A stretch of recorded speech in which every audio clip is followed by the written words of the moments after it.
Yes. All right. Sir, could you tell us your name, please? Arthur L. Kunz, K-U-N-Z. Mr. Kunz, how old a man are you, sir? I'm 62 years old. Where do you live? In West Lafayette, Indiana. You plan on residing there during April of 1995? Yes. All right. Sir, what is your current occupation? I'm retired from Lafayette Pharmacal. When did you retire, sir? In October of 1982. So you worked for Lafayette after it was purchased by Alcon? That is correct. Could you please tell the jury the positions you held with Lafayette? From the time that I began with Lafayette Pharmacal, correct? Yes, that'd be fine. Okay. I began with working with Lafayette Pharmacal as a part-time student, as a part-time employee, while I was going to school, pharmacy school, in 1955. And at that time, I was did anything that Bill Bucky could find for me to do. I might have painted the buildings inside and out during vacation periods. I might have been busy working on a capsule filling machine. Dr. Kunz, I think this question's called for your positions. Okay. Laborer. 1955 through 1958. All right. Assistant to the production manager, 1958 through 1959 approximately. Is that 1959 through 1962. Quality control manager. 1964 until 1979, technical director, and 1979 through October of 1982, general manager. All right. Mr. Kunz, you indicated that you began working there while you were going to school. That's correct. What degrees have you Mr. received? Gardner, we got a couple people here named Kunz, so if we could refer to the witness as Dr. Kunz and me as Mr. Kunz, because when you say that, I'm always thinking, geez, I got to respond. I got to say something. All right. So I don't mean to interfere That's with your fine. examination. Thanks. Just Let so me- I know if I'm supposed to answer or not. Okay. Let me start. By the that way, there's again. no relation between the witness and myself. The Okay. names are spelled totally different. You do have a PhD, correct, Doctor? Yes, I do. Doctor, please tell the jury what your educational background is. I have a BS in pharmacy, Bachelor of Science degree in pharmacy, a master's degree in industrial pharmacy, and a PhD in pharmacy. And you received your PhD when? 1964. So did you become technical director after receiving your PhD in pharmacology? Yes. And tell us what It's pharmacy, just It is pharmacy. not that's pharmacology. right. all right. Please tell us what a pharmacy degree, PhD, involves. Well, it involves doing a thesis preparation. It involves taking a number of subject courses. I don't recall how many hours, but I had training in pharmacology, advanced organic chemistry, advanced mathematics. You know, it's a long time ago, 64. I understand. In general, sir, as part of your education, did you deal with setting up animal studies? I may have. Did you learn during your education how to determine whether drugs were safe or unsafe for public consumption? No, there were no direct courses. Right. Was that one of your jobs while you were with Lafayette? What are your jobs? Was determining whether drugs were safe or unsafe one of your jobs with Lafayette? No, it was not. What did you do as technical director, sir? I supervised the internal functions of the company with regard to the technical aspects of the business. That included manufacturing, processing, quality control, and research and development. Sir, will you be able to tell us as we go through this deposition about your involvement with testing that was done in 1969?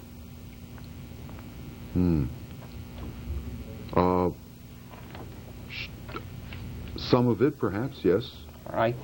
And as part of your job, did you also review the product insert for the drug Pantapate? We reviewed the product insert to make sure that it was typographically correct.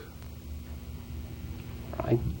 Did you also, sir, have some involvement with assuring that Lafayette complied with the FDA regulations? Mr. Bucky did all the contacts with FDA. Were you involved with that at all, sir? I would When you say assist him. involved, do you mean did he attend meetings, or I just asked for a clarification? Right. Were you involved with assuring Lafayette's compliance with the FDA regulations at all?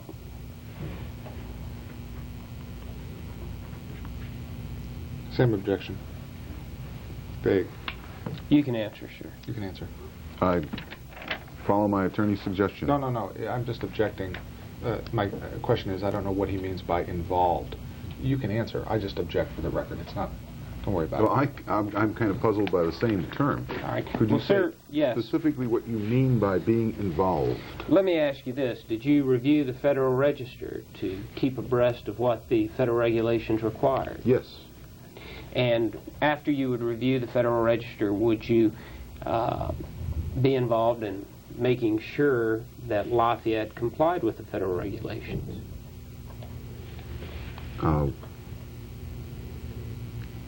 Yes. All right. Yes. That's basically what I was asking about. And so you'll be able to tell us during your deposition what you recall about Lafayette's compliance with FDA regulations? Yes. Sir, as I understand it, you work for Lafayette basically your entire adult life? Yes. And at the time of the sale of Lafayette in 1978 to Alcon, were you a part owner in the company? Yes. And when did you buy into Lafayette? I believe it was 1975. And do you recall approximately what you paid for your portion of the company?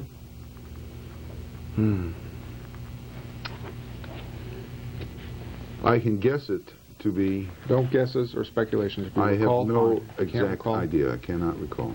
Was it approximately $300,000, sir? It may have been. All right. You have given testimony in cases where a claim was made that Pantapate dye caused arachnoiditis before, have you not? I have made testimony where Pantapate. No, listen, his question is, have you testified before? I have testified before. Yes. All right. And you've testified in cases where a claim was made that Pantapate dye caused arachnoiditis, correct? I don't know. Is that what the entire purpose of that deposition was? Is to. No. The answer to his question is, you've given testimony before, you've established that, and maybe we just a foundation. I'm not sure he knows anything about what the cases were. This may be part of the problem. In any event, sir, do you recall ever testifying that your purchase of stock into Lafayette was approximately $300,000? I think I answered that just a moment ago. It might have been. All right. And then, sir, when the company was sold in 1978, do you recall what you received from that sale? Yes. And that amount was what, sir? Do I need to answer that? Yeah, Not privileged. You can answer that. It was somewhere in the neighborhood of $1.8 million. And you received that from Alcon, Yes. the party that am bringing suit against, correct? Well, I believe it's your client who's bringing the suit, but we'll let that one go. The client, I don't want to. He doesn't know who the defendant is. I don't know The who question the is, defendant is. were you paid by Alcon? Was that Yes. part of the Mhm. stock That's purchase from Alcon? True. Okay. Yes. Now, sir, a lawyer is present here today, Mr. Coons. Is he acting as your personal lawyer today? Yes, he is.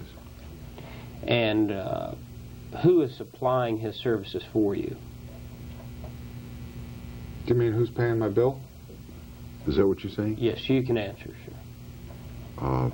Alcon is paying his bill.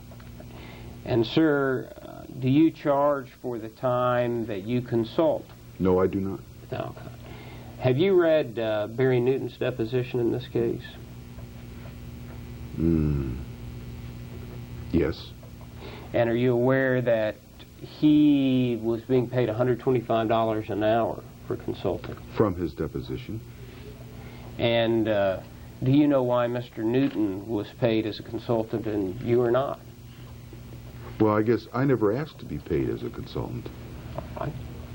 And, for example, with the prior depositions you've given, you received no compensation. That is correct. Now, sir, you indicated that you had read Mr. Newton's deposition in this case. Have you read any other depositions in the Welch versus Alcon case? Yes, I have. What other depositions have you read? Bob Sharp's. That's it. And when did you read Mr. Newton's deposition? I believe it was first week in March. March of 1995? 1995, that is correct. And today's date is March the 16th, 1995? That is correct. So you read it about a week ago? No, it's been 2 weeks ago, around the 1st to the 3rd. Is that approximately when you also read Mr. Sharp's deposition? Yes. Now, sir, I'd like to talk with you about your knowledge of the early history of Pantapake before you joined the company. During your time with Lafayette, did you ever review the early new drug application filed for Pantapake? Referred to as the NDA? Yes. Yes. And do you recall what the purpose of reviewing that early history was? Yes. And can you tell us, please, what that purpose was? Curiosity. And, sir, did you, while you looked at the early history, look to see what the health risks of Pantapake were? When he was reviewing the NDA, did he keep an eye out for what the health risks of the drug were? Is that your question? Yes. Okay. Yes. And, sir, do you recall when you reviewed the NDA that originally the FDA refused the application for Pantapake? No, I did not. Were you aware that at any time before today that Pantapake was originally refused by the FDA on the basis of safety? No. So today is the first that you've heard of that. Yes, it is. Now, sir,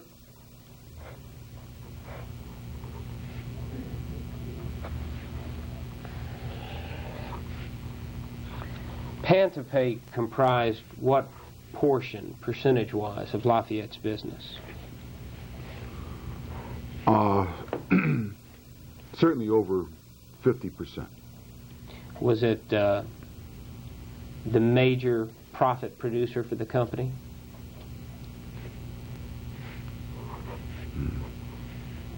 Yes. And, sir, while you were keeping up with the FDA regulations, did you learn that it was Lafayette's obligation to notify the FDA if additional testing showed that original statements in the new drug application or NDA were inaccurate or misleading? Objection, lack of foundation, calls for speculation. You may answer. I'm sorry. I know. I'm sorry, I'm allowed to object. You can Yes. rephrase your question. I don't mean to throw you off by that, but I have to preserve my record on that. Sir, during the time period that you were with Lafayette and involved with reading the Federal Register and the FDA regulations, were you aware that it was Lafayette's obligation to notify the FDA if new testing showed that the original drug application for Pantopate contained false statements? Objection, Yes. lack of foundation. Same objections. Go ahead. So you were aware that if new testing came out that showed the original application to contain false statements, Lafayette was to notify the FDA? Yes. Now, sir, when you did your historical research of Pantopake, No, wait a minute. When I did my historical research of Pantopake, right, we talked... No, let him finish. Okay. Go ahead. No, go ahead. I didn't do any research on Pantopake. I read the history of Pantopake in the NDA out of curiosity, not because it was my assigned task. Sir, the research that you did, or the research I was referring to, was reviewing the NDA. And if I threw you off on that, I apologize. You're dealing with a scientist here, so when you use a term like research, he assumes you mean what you say. Sir, when you reviewed the NDA out of curiosity, did you become knowledgeable of what product that Pantopake replaced as a tool for myelography? Yes. And what was that product? Let's see. It was a product made in France. It was Lipiodol. Yes, sir. During your study, did you review any data indicating that Pantopake was more toxic than Lipiodol?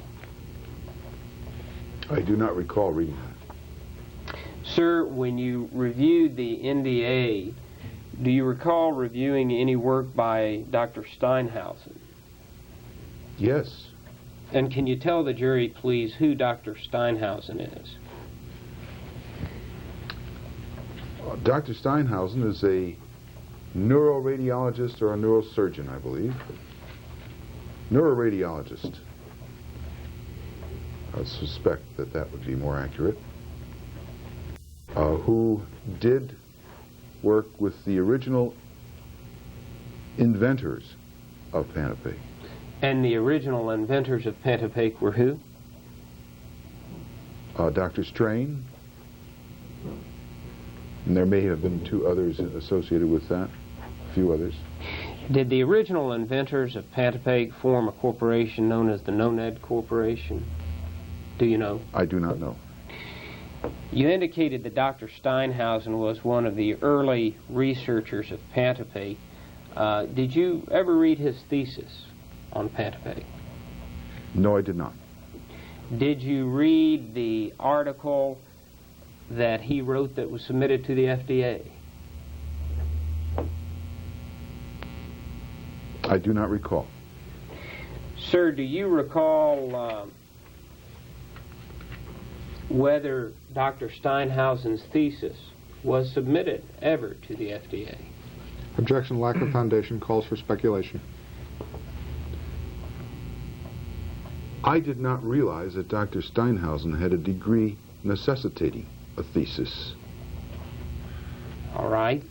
He was a medical physician, Is that your understanding then of his... and a PhD degree requires individual research.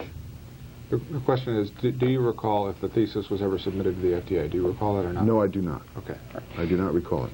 Sir, I'll show you what we've marked Plaintiff's Exhibit number 300. This is a copy of Dr. Steinhausen's thesis. Oh, but it says a thesis submitted in partial fulfillment of requirements of the Doctor of Medicine. Okay. All right?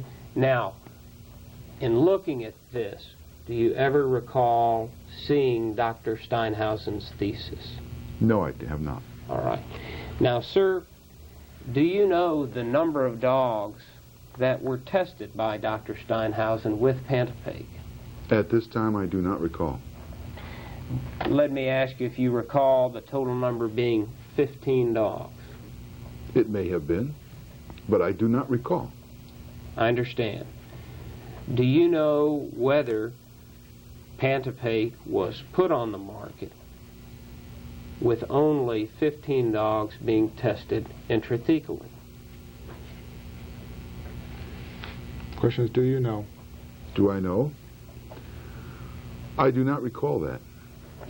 Now, intrathecally means what, doctor? Within the subarachnoid space.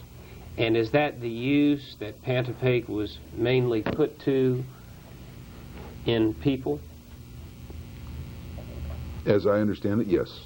So when we speak of intrathecal in this deposition, that is the use that Pantopake was made throughout the United States in people. Is that fair? Yes, it was used to x-ray the subarachnoid cavity. Right. Doctor, do you recall ever being aware that Dr. Steinhausen's thesis showed that 20% of the I'm dogs... going to object to questions about Dr. Steinhausen's thesis. This witness has testified he's never seen it, he didn't read it, it wasn't part of his review of the NDA. You can ask him questions that you allege are from the thesis, but with this witness who's established no foundation, I'd ask that we move on. I mean, there's just absolutely no foundation for this. Doctor, do you recall reading any of Mr. Steinhausen's or Dr. Steinhausen's work that showed that 20% of the dogs injected intrathecally with Pantopake developed a moderate meningeal reaction? Yes. Okay, he's talking about the article, not... Yes, yes. I've read the article. Yes. All right. And meningeal reaction is what, sir? I don't know whether I can define that or not at this point in time. Right. We could check a medical dictionary if you have one with you. I don't have a medical dictionary with me. Do you feel that you have ever known what meningeal reaction meant? Oh, yes. And at this point in time, you're just saying you don't remember what meningeal reaction means? I'm saying that I've kind of been out of this field now, away from it for 14 years. And I'm not too sure I can define a scientific definition of meningeal reaction. You can tell us, can you not, sir, what the meninges are?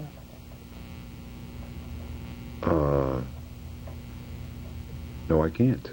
I do not recall. The meninges is a part of the stem of the brain, I believe. All right. Were you aware, or have you ever read any of Dr. Steinhausen's work showing that 7% of the dogs tested showed a severe meningeal reaction? I'm going to object. Let me finish my question. Sure. Do you recall reading any of Dr. Steinhausen's work that showed that 7% of the dogs suffered a severe meningeal reaction when Pantopake was injected intrathecally? I'm going to object, lack of foundation. He's testified he's read the article. If you have the article, let's use it and show it. But to pull things out from the article or the thesis and say you're aware of that when it's 40 years ago, I think is blatantly unfair. Lack of foundation calls for speculation. You may answer. You can answer, sir. Yeah, I do not recall at this time. All right. Now, sir, during the time that you were with Lafayette and involved with Pantopake, do you recall ever reading Dr. Steinhausen's work back in the 1940s that showed Pantopake, when injected intrathecally in dogs, produced a network of fibrous tissue producing adhesions between nerve roots and the arachnoid and the pia? The same objection is to foundation. If you have a document that shows him that, let's look at it. But if it's from his thesis, he's already testified he hasn't read that. You can answer, sir. You may answer. For the record, objection. Foundation. I don't know the exact verbiage that was in the article, but I understand that Dr. Steinhausen also suggested in that article that a dog was a poor model for a myelogram. Is that your understanding then of Dr. Steinhausen's work? That's one of my understandings from that article, All right. published in Radiology, number 44. Let's look here at Plaintiff's Exhibit 300. Now we're going to look at the thesis. Yes, sir. This is the thesis, and I understand you read the article and not the thesis. That's correct. Okay. In looking at... Well, no, I'm going to object. If you want him to testify about the thesis, I'm going to ask him to read the thesis. You're not going to pull out a page or a line and say, you know, question about this. This man has never seen the thesis. It looks like it's 40 or 50 pages long. It's blatantly unfair to pull out one sentence and say, what's your thought about this, without allowing the doctor, who is a doctorate in pharmacy, to review and study the thesis. I mean, the man has simply never read it. That's fine. Doctor, let's look here together at this thesis. Well, I'm going to object to this. I'm going to tell you unless you allow the witness an opportunity to review the entire thesis. That's fine. Did you understand that? No, I understood what he just said. He can do whatever he wants, but All right. His objection's for the record, and the judge will rule it later. Okay. All right? Now, sir, here on page 27 of Dr. Steinhausen's thesis, it states there were moderate numbers of phagocytes and fibroblasts, a few polymorphonuclear leukocytes, and plasma cells. Did I read that properly? why don't you Yes. at least give him an opportunity to read the page or paragraph you're referring to, starting with the section, because All I right. mean, this guy Yes, is a... and I'll continue with my examination. So for the record, you're not allowing him even the opportunity to read the paragraph that you're pulling sentences out of. Is that how you want to conduct your examination? That's how I'm That's how going you're to gonna do conduct at it? Not this even let him look point, at the paragraph? Because I know Okay. where I'm going Fair with enough. my examination. And you've never allowed him to look at this document or even read the paragraph you're referring to. Fair enough. Go ahead. And then, Doctor, do you read the cells were supported by a fine network of fibrous tissues? Did I read that properly? Mm-hmm. Yes. This network of fibrous tissues had produced adhesions between nerve roots, the arachnoid, and the pia. Did I read that correct? Objection, lack of foundation, calls for speculation. This witness hasn't reviewed the document. You're not allowing the witness to even read or refer to any particular portion of it. Lack of foundation calls for speculation. You can answer, sir. Did I read that correctly? Yes, you read it correctly. All right. Now, sir, do you know what adhesive arachnoiditis is? I once knew what adhesive arachnoiditis. Why don't you define it for me? Do you know if adhesive arachnoiditis involves a network of fibrous tissues that produce adhesions between nerve roots? Can I have that question right back, please? Do you know if adhesive arachnoiditis involves a network of fibrous tissues that produce adhesions between nerve roots? Nerve roots. Nerve roots. I'm sorry. Could you just read it back one more time? I don't mean to... Do you know if adhesive arachnoiditis involves a network of fibrous tissues that produce adhesions between nerve roots? Okay. What is your question now with regard to that? Do you know whether adhesive arachnoiditis is a network of fibrous tissues that produce adhesions between nerve roots, the arachnoid, and the pia? Different question. At this time, I don't recall. All right. So at this time, do you know whether Dr. Steinhausen, in his thesis in 1941, found that Pantopate produced adhesive arachnoiditis in dogs? Objection, lack of foundation calls for speculation. You can answer, sir. Yes, that does indeed say that. But you're leaving something out of that. All right, and you can tell me what I'm leaving I out, will. sir. Continue. All right. Now, sir, were you aware then that while you sold Pantopate, that at least Dr. Steinhausen's studies showed that it produced adhesive arachnoiditis when injected intrathecally in dogs? Objection, lack of foundation calls for speculation with regards to anything other than the Steinhausen article, and lack of foundation generally. You can answer, sir. I'm afraid I can't answer that. Say that one more time. During the time period that you were with Lafayette, and Lafayette was selling Pantopate to be used in myelography for people, were you aware that Dr. Steinhausen had found that the product, when injected intrathecally in dogs, produced adhesive arachnoiditis? Intrathecally in dogs, yes, I did. And, sir, when you read an animal study and it mentions mortality, what does that mean? Mortality means death. And were you aware that Dr. Steinhausen in his thesis found that Pantopake produced death in 7% of the dogs tested? Objection, lack of foundation. This man has never read the thesis. You continue to ask questions about the thesis that he's never read. You won't show him the thesis. You won't even show him the courtesy of reading from a full page. That's how you want to conduct your examination. Fine. I'm objecting for the record. It's blatantly unfair to be asking this man a question about a thesis written in the 40s that he's never seen or ever read in 1995 or at any time.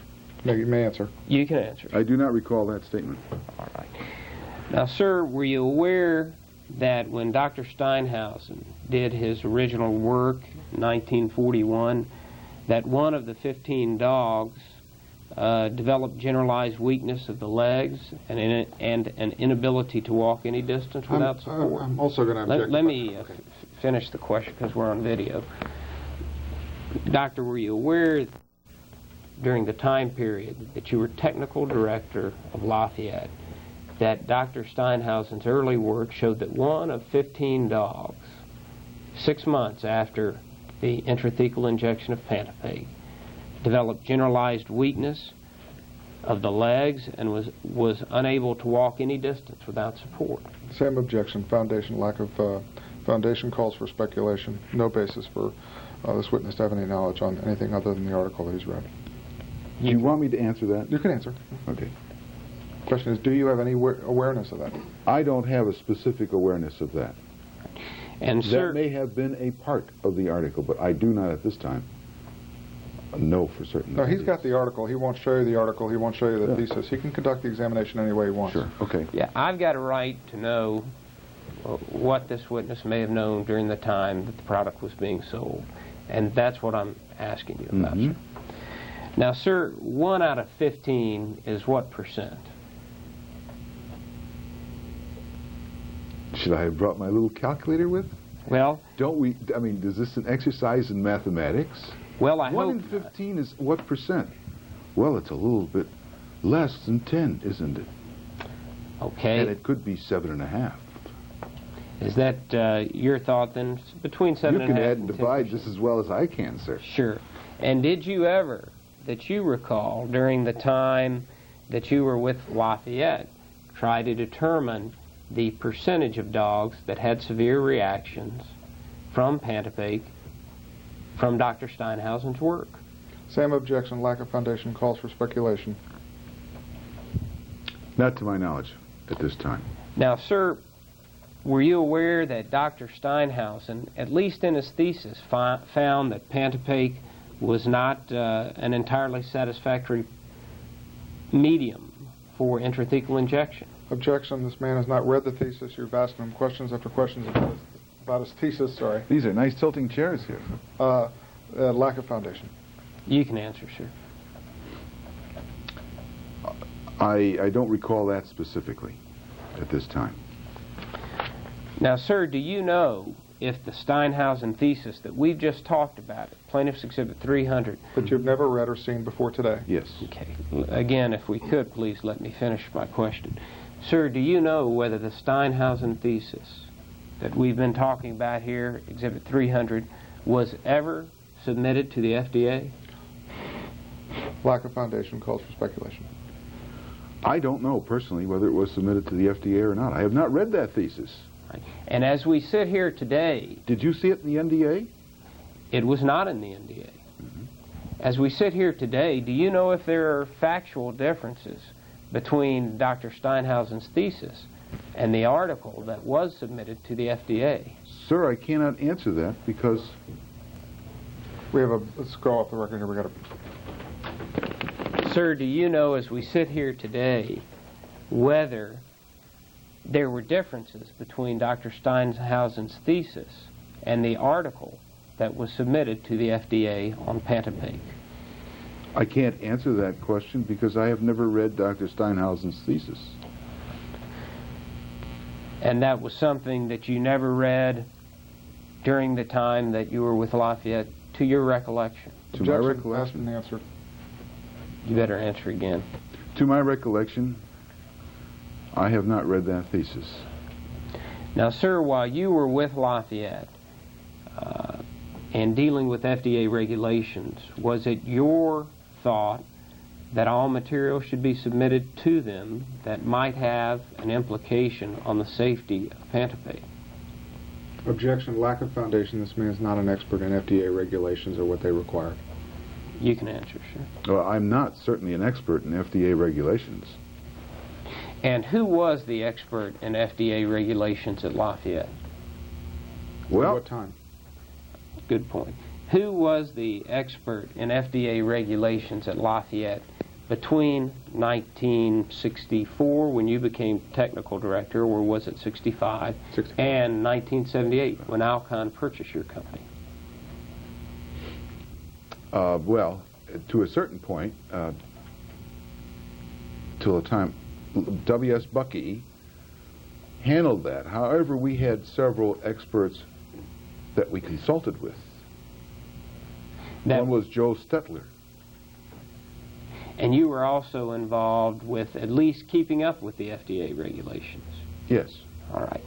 Now, sir, from your knowledge and your memory of when you worked for Lafayette, did Lafayette attempt to provide the FDA with unpublished work that was done on Pantopate?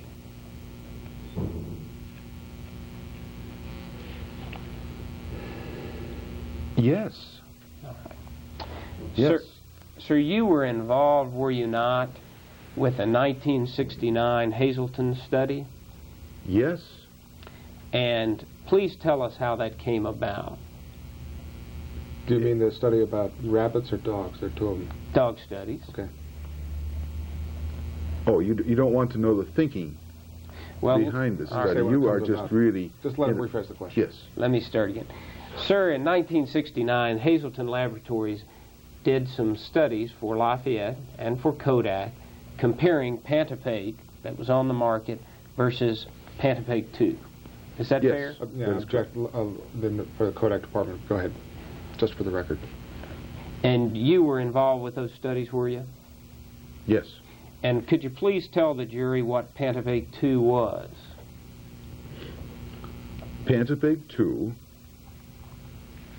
was a 15% iodine concentration of as a radiopaque. It was a mixture of ethyl phenylundecanoate and ethyl iodophenylundecanoate in equal parts. And how did that differ from Pantopate that was on the market and had been sold for 25 years? It differed in the amount of iodine content. Was it referred to as a more dilute product? More dilute, yes. And did the investigation into a more dilute Pantopate come about because physicians were requesting that? Yes. And sir, what involvement did you have with the testing of Pantopate versus Pantopate 2 conducted by the Hazleton Laboratories? I conferred with Dr. Jessup and with Dr. Embry at Eastman Kodak. Dr. Jessup was the project coordinator at Hazleton with regard to the experimental design and the results.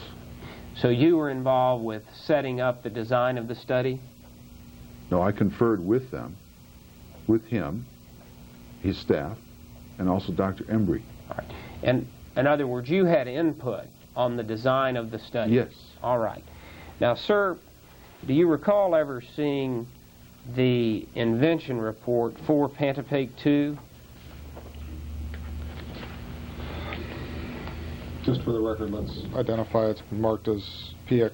Is this 193, Steve? Yes, this Plaintiff's Exhibit 193, and I hope to get to that. Doctor, do you recall ever looking at the invention report for Pantopate 2? May I see it? Yes, sir. I may. Why don't you just look at mine that doesn't have a highlighted?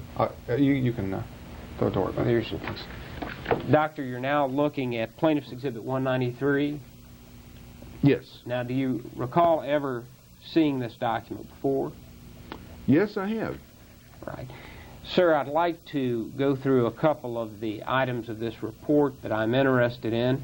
In the first paragraph, it indicates that this deals with radiopaque media for myelography. Now, what does radiopaque mean? It's opaque to X-rays. And opaque means?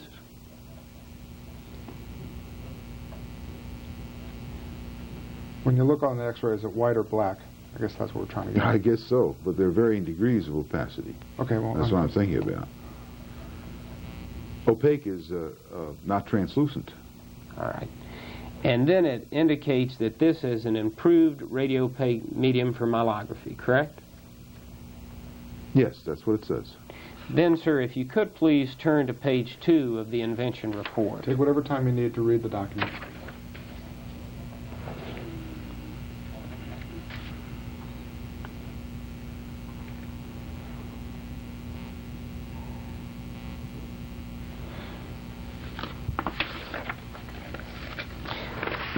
And, sir, specifically, I'm looking at the third paragraph. And let me ask you, sir, if the third paragraph, so that we can all look together, states this: it can be seen that a useful radiopaque medium for myelography should have the following attributes. Number 1, it should have density higher than that of the spinal fluid, but sufficiently close that it will not cause complications if left in the subarachnoid space. I'd object, you're reading cuttings of it. It says, based on the above description, which is the ellipsis your demonstrative here is conveniently seek to avoid, and the above description is the past prior 2 pages. So I'd object, misrepresents the document, takes it out of context, lack of foundation. You may answer. You can answer, sir. Does that third paragraph contain these words, and have I read them accurately?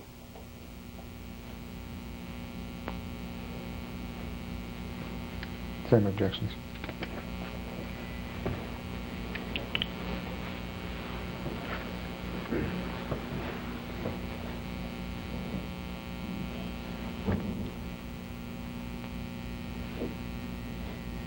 I mean, obviously the demonstrative doesn't have the other elements, but his question is just, does it say? Yes, I what it understand. says? Okay. I understand. Yes, it says that in paragraph 3. And does it also state another criteria? It should be non-toxic, number 4.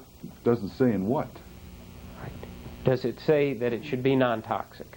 It says it should be non-toxic. All right.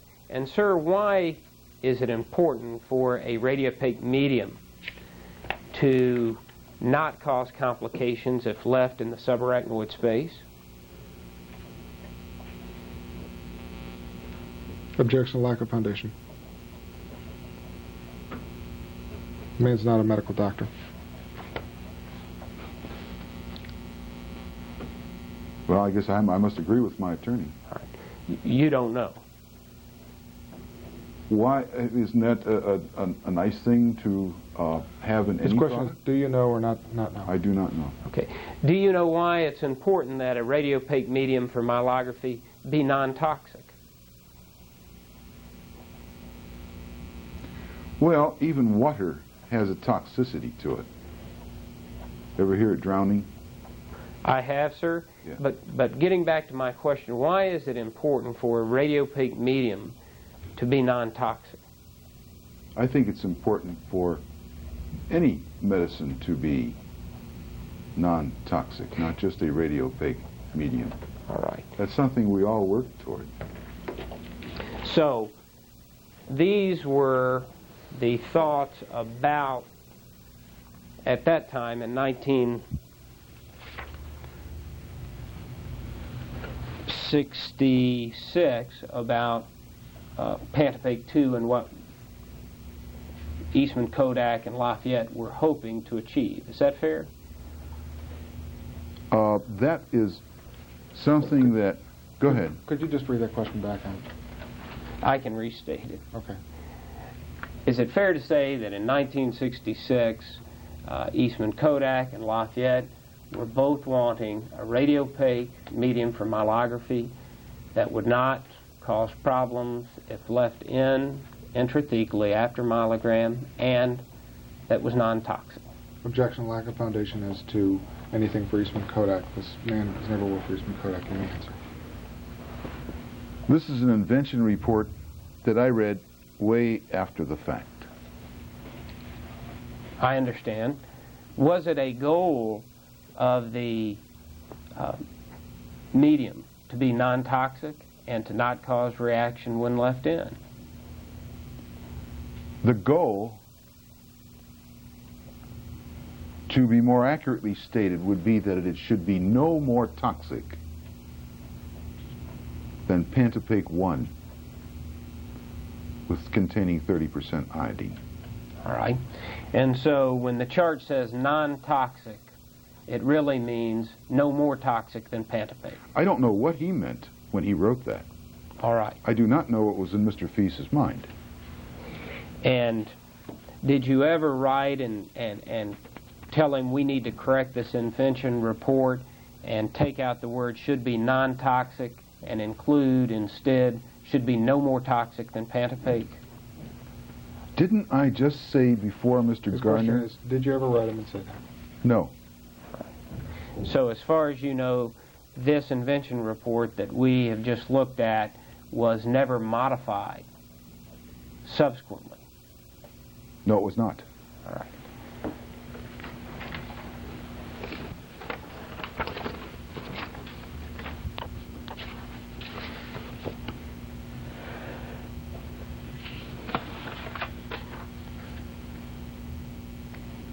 Now, sir, toxic means what? When we're talking... Toxic, when you talk about something being You gotta toxic. he's having trouble with it. Oh, are you? Go Sorry. back to where? Sure. I'm sorry, go ahead. When you talk about something being toxic, you talk about its lethality, its ability to cause death. And is that, as we referred to earlier, the same as mortality when referred to in animal studies? Mortality rate, toxic has much more connected with it, I believe, than mortality. Mortality is, when you say mortality, that's a real endpoint. LD50 is a mortality rate. All right. It's also a toxicity. And would signs of toxicity also be swelling or scarring of the spinal cord? No. Those would not be signs of toxicity, is your It testimony? would be a part of the pharmacology of the product. And pharmacology versus toxicity means what, sir? Pharmacology studies the action of chemicals upon tissues and organ systems. And so you're saying that the swelling, the scarring of a product may cause on the spinal cord would not be signs of toxicity, but would be signs important for pharmacology. Is that fair? Yes. All right. Now, sir, as part of the testing for FDA approval of Pantopaque 2, were toxicity tests done comparing Pantopaque and Pantopaque 2? Yes. And did Lafayette help fund those tests? They may have. I am not aware of that. And, sir, your involvement, I think you said, was to help set up the basic format of the test? Yes. Sir, what lab was chosen to do these tests? Hazleton Laboratories. And why was Hazleton Laboratories selected? Because they were recognized by the Food and Drug Administration. I believe they were certified for performing tests pursuant to an NDA. And was Dr. Jessup a personal friend of Mr. Bucky, the owner of Lafayette? No, he was not. Was anyone at Hazleton Laboratories a friend of Dr. Bucky? If you know Dr. Bucky's friends, all of them, cultural speculation. I really don't know if there were any personal friends at Hazleton. You know, personal friends is someone you would invite to your home, have visits with. No. Ask a question. Sir, let me ask you, do you recall giving a deposition in a case in July of 1994 involving Pantapaque? Yes. And did you give that deposition here in Lafayette? Yes. It was West Lafayette. West Lafayette, yes. All right. Now, sir, let me ask you, here on page 59, this question, let me ask you if this question was asked. Do you know Just let him read it, just to refresh his recollection. Where, line 5? Right.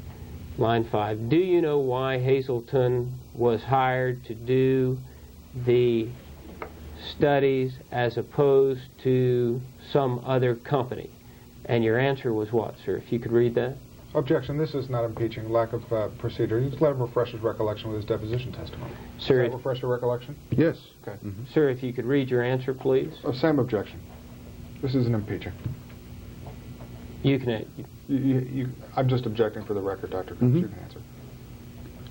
Well, it says that, in fact, Mr. Bucky and Dr. Hazleton were good friends. Where is Hazleton located?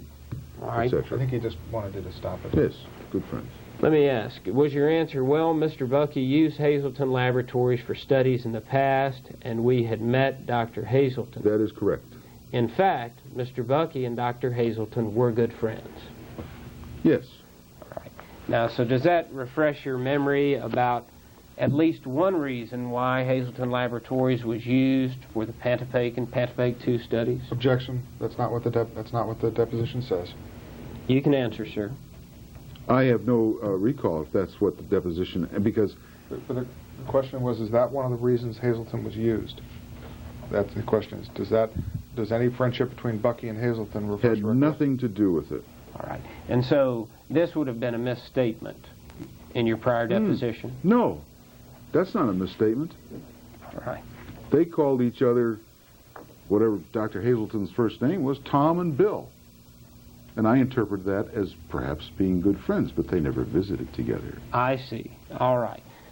So when you stated good friends in the prior deposition, it was basically because they called each other by their first names. Yes, they knew Okay. each other, yes.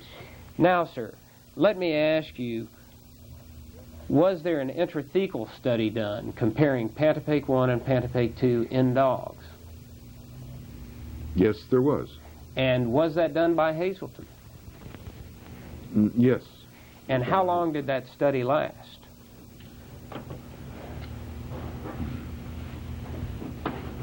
In other words, how long did the study last from the time that we set up the project to the time that we received the report?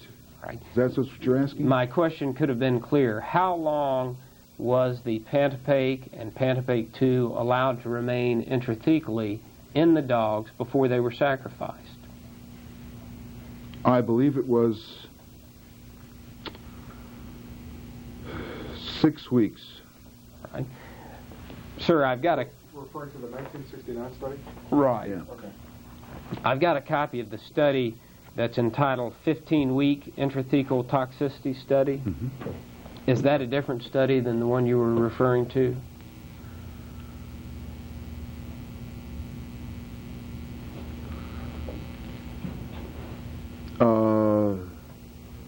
I don't know. It may have been. All right. That was, the date of that report was February 7th, 1969. Just for the record, you're referring to Exhibit PX57? Right. Okay. Sir, do you know... It may have been a 15-week study. All right. And I know it's been a while. It's been a long time. Why was it decided that the dye needed to be left in the dogs for a longer period of time, several weeks? Sir, in the first place, you cannot remove the Pantapaque from the spinal column of a dog, nor a cat. All right. My question... So that's why it was I'm sorry. remained in there until the time of death, All right. until the dog was put to sleep. All right. And you have... Well, I've just been given copies, Oh, okay. so All right. for you to keep. But this one has your, I don't want you, this is one you're using because it's highlighted. No problem. No problem. In setting up the study, you can choose to sacrifice the dogs in 2 weeks, 6 weeks, 5 weeks, 10 weeks, correct? You have to answer yes or no. Yes, yes, of course. And so a decision was made that the dogs be sacrificed 15 weeks after injection. Yes.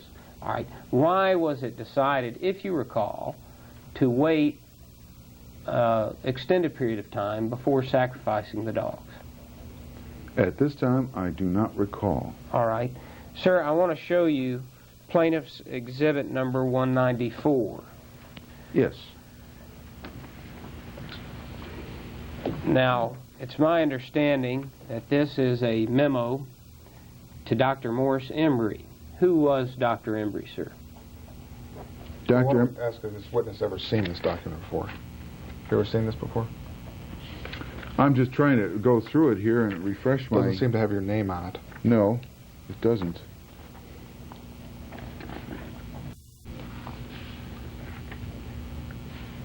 I'm sorry, you may answer the question. I don't know whether I've really seen this document or not at this time. But continue on with... What was your question? Do you know who Norris Embry is? Yes. All right. And could you tell the jury, please, who Dr. Embry is? Dr. Embry was an employee of the Eastman Kodak Company. He was a research scientist. All right. Now, on the second page, it appears that this was dictated by a DWF. Are those the initials of Mr. Fawcett? It's D.W. Fassett, yeah. Yeah. Right. Yes. And who was... D.W. Fassett. I'm sorry, who's Mr. Fassett? He is a medical doctor with Distillation Products Industries, which is a division of the Eastman Kodak Company. I think it is today called Eastman Organic Chemicals. Sir, you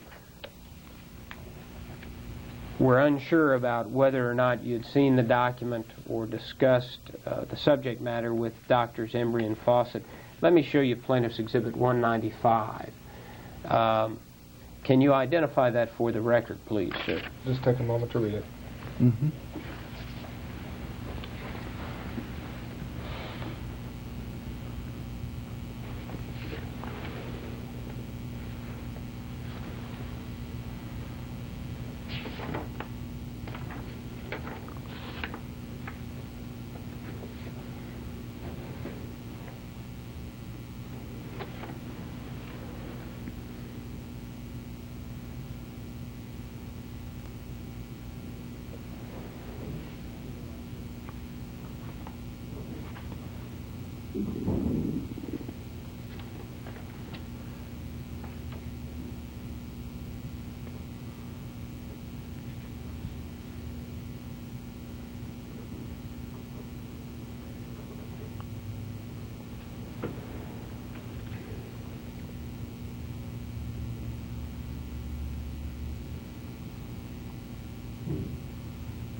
Yes. All right. Okay. What is your question now? Sir, what is Exhibit 195? It's a letter from Dr. Embry to Dr. Jessup at Hazelton Laboratories. And you're shown as receiving a carbon copy of the letter, sir? Yes. And copy. the letter discusses the fact that you, CC. Dr. Embry, and Dr. Fawcett agreed that the intrathecal toxicity test should be at least 6 weeks? Yes. Now, sir, in looking at Plaintiff's Exhibit 194, which is the memo from Dr. Fawcett to Dr. Embry.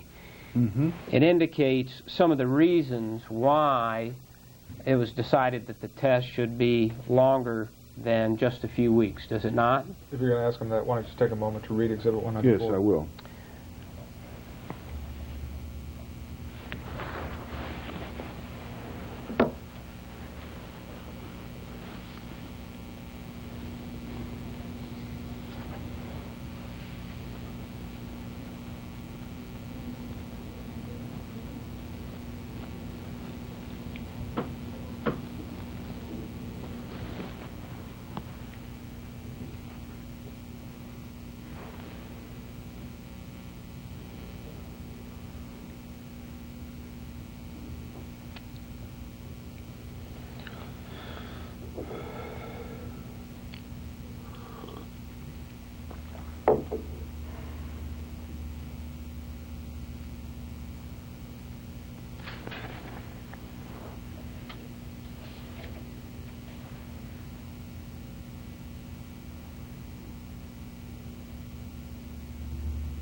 Okay.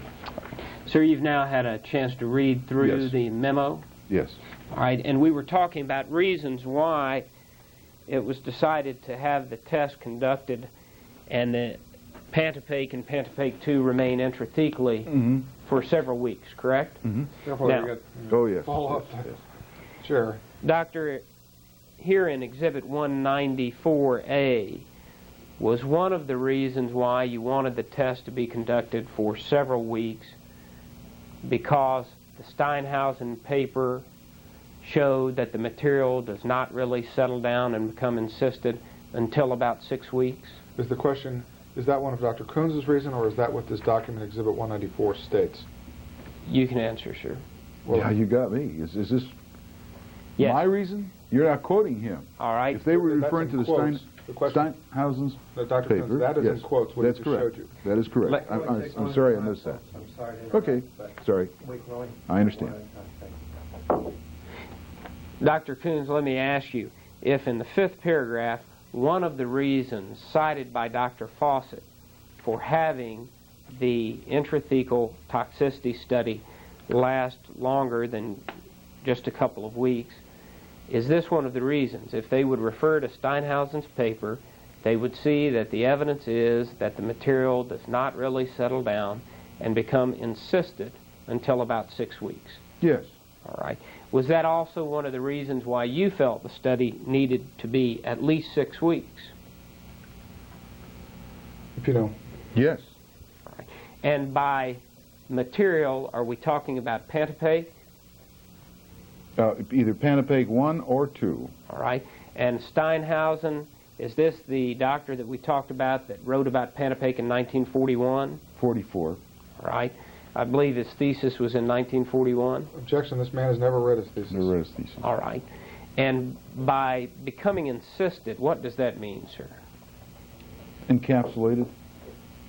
And so, Doctor, was also another reason why Dr. Fawcett felt, and as stated in this memo, that the test should be longer than a couple weeks, the fact that it is also characteristic of irritants to the spinal cord, that the effects may not show up until some weeks afterward?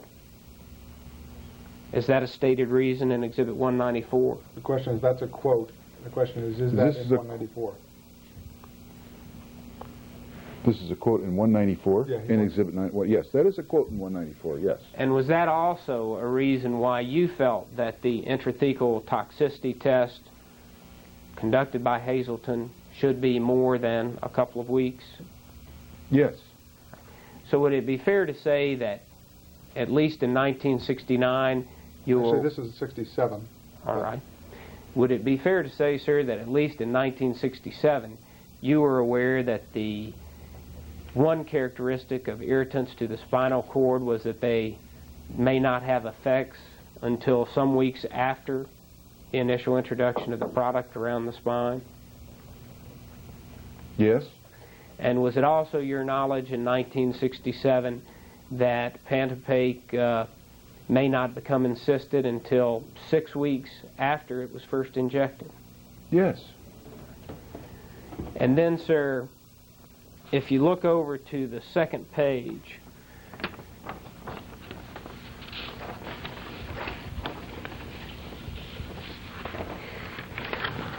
down in the third paragraph, there was some consideration about whether to use a control in this study, was there not? Let's see. Let me just take a moment to read the page. I do not see any. And I can point you, it may take some pretty quick. Yeah, right. Yes, there was some concern about using a control, saline control. All right. And it was decided not to use a control in the study, correct? That is correct. And that was a decision made by Kodak and Lafayette? Yes. And was that a decision that you agreed with at the time? Yes. All right. And then, sir, if you'll go to the paragraph below, does it state this? The proposal given above, meaning the intrathecal toxicity study of longer duration, would help to answer the question of delayed neurologic effects, both from the point of view of clinical observation and histopathic evidence? Is that stated in Plaintiff's Exhibit 194? Yes, it is. All right. And, sir, did you agree with that this intrathecal study of Pantopake 1 and Pantopake 2 would help answer the question of delayed neurologic effects? Yes, at the time I did.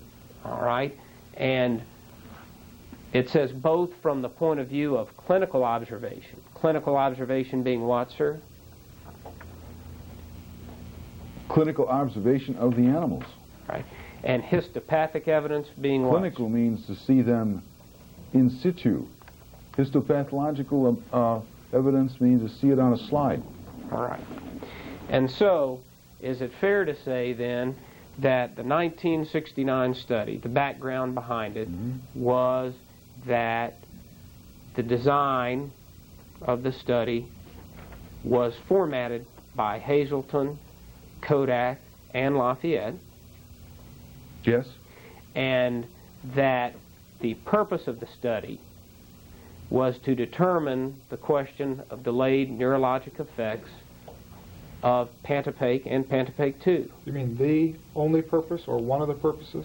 Right. Objection, Dave. I will rephrase my question. And one of the purposes was to determine the question of delayed neurologic effects of Pantopake 1 and Pantopake 2. Objection is to Pantopake 1 and 2. You may answer.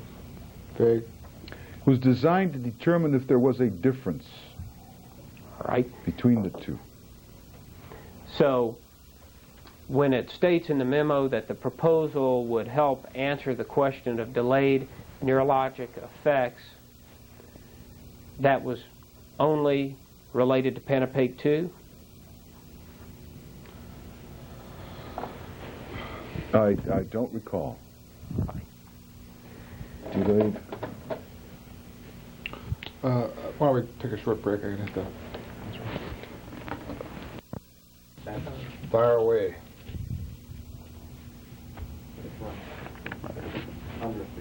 You ready? Okay. Dr. Coons, we were just discussing the setup of the Pantopake 1 versus Pantopake 2 study. Took a break, right? All right. Now, sir, I'd like to go back to that. When did clinical studies, and by clinical studies I mean studies using Pantopake 2 in humans, when did they begin? With Pantopake 2. Yes, sir. I think that Dr. Tavares used it clinically in a period between 63 and 64. Is that correct? Yes, sir. Somewhere's in there? All right. So the use of the product in people was a few years before the toxicity comparison that we just talked about. That was 6 years before it. 63 is 6 years before 69. You can answer, sir. Yes. And the reports, I'll show you. There were also some toxicity studies performed by Dr. Taveras. Okay. I'll show you Plaintiff's Exhibit 198. Is that a copy of one of the reports from one of the physicians that was using Pantopake, the dilute Pantopake, in 1964? Just take a moment. I'd like to to read the letter, yes.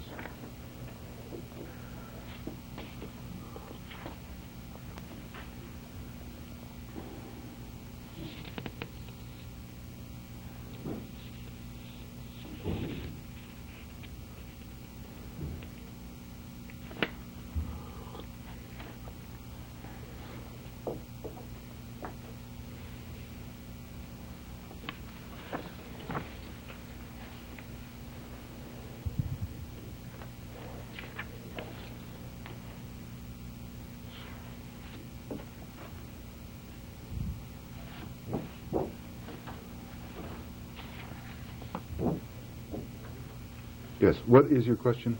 Is that a report to Lafayette from one of the physicians that was using Pantopake 2 in 1963? Yes, it's a, well, you would consider it a report. It's All right. kind of like a memo. I understand. And this doctor feels that the product has great potential, does he not? Yes? And that it has definite advantages, particularly in reference to visualization of fine detail. Mm-hmm. Yes? So the initial report, at least from this doctor for Pantopake 2, was good, was it not? Yes? And if we look at Plaintiff's Exhibit 197, take a moment to read that. Mm-hmm. Do you have a copy of that? Or? I do.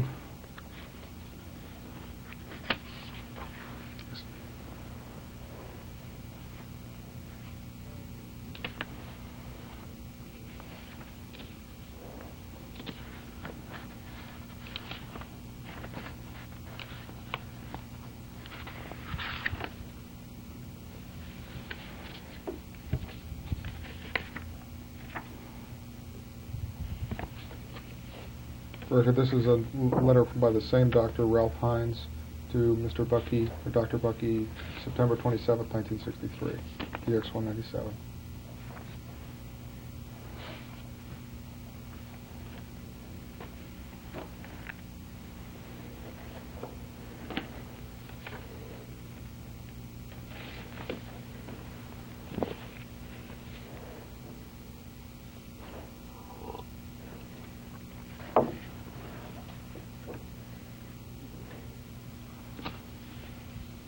I have read it.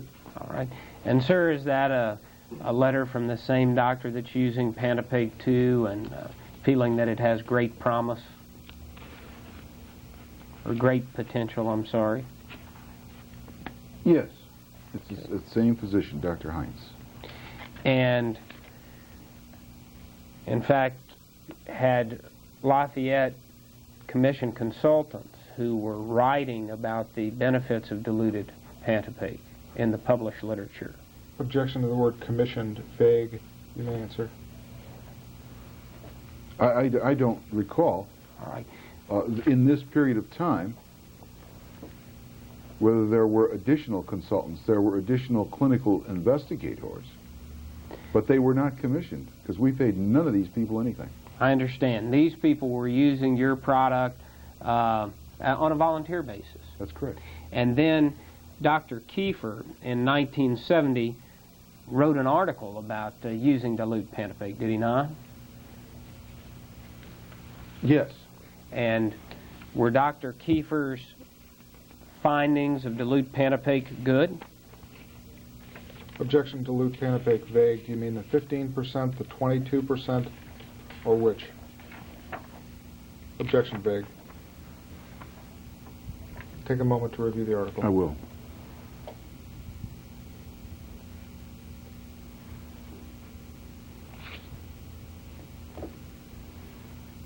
Okay. Yes, I'm. I have not Take read whatever the... time you need to review the article.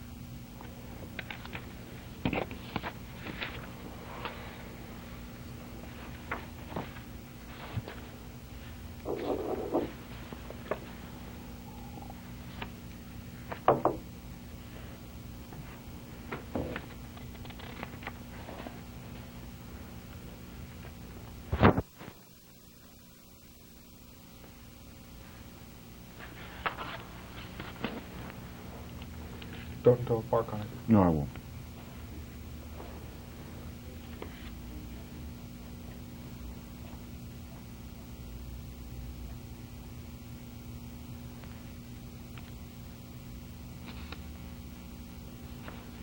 Doctor, we might can shorten this up if I rephrase my question. In Well, looking, he needs to review the article if you're going to ask him questions about it. Why don't you give him the courtesy of at least reading it, 1970 article.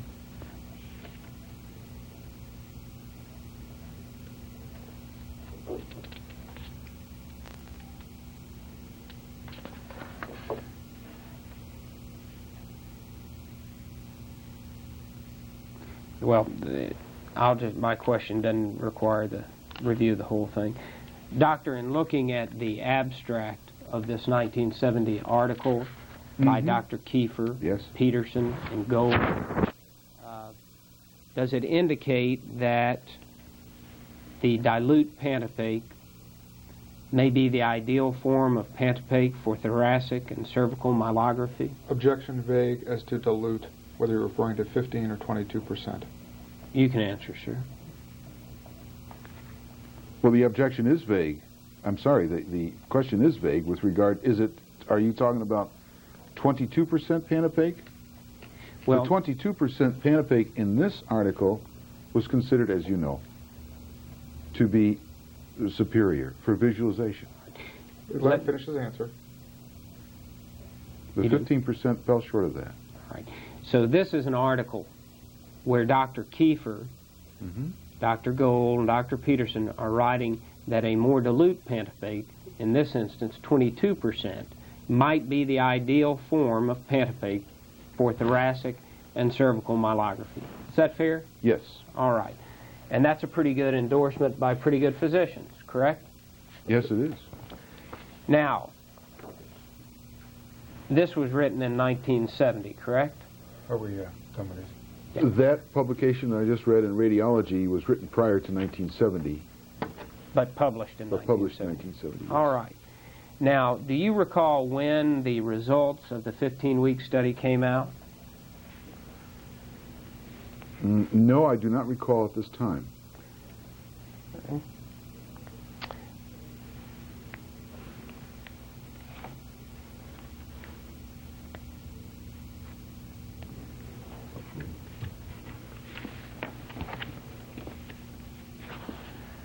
Sir, I'll show you Plaintiff's Exhibit 201B.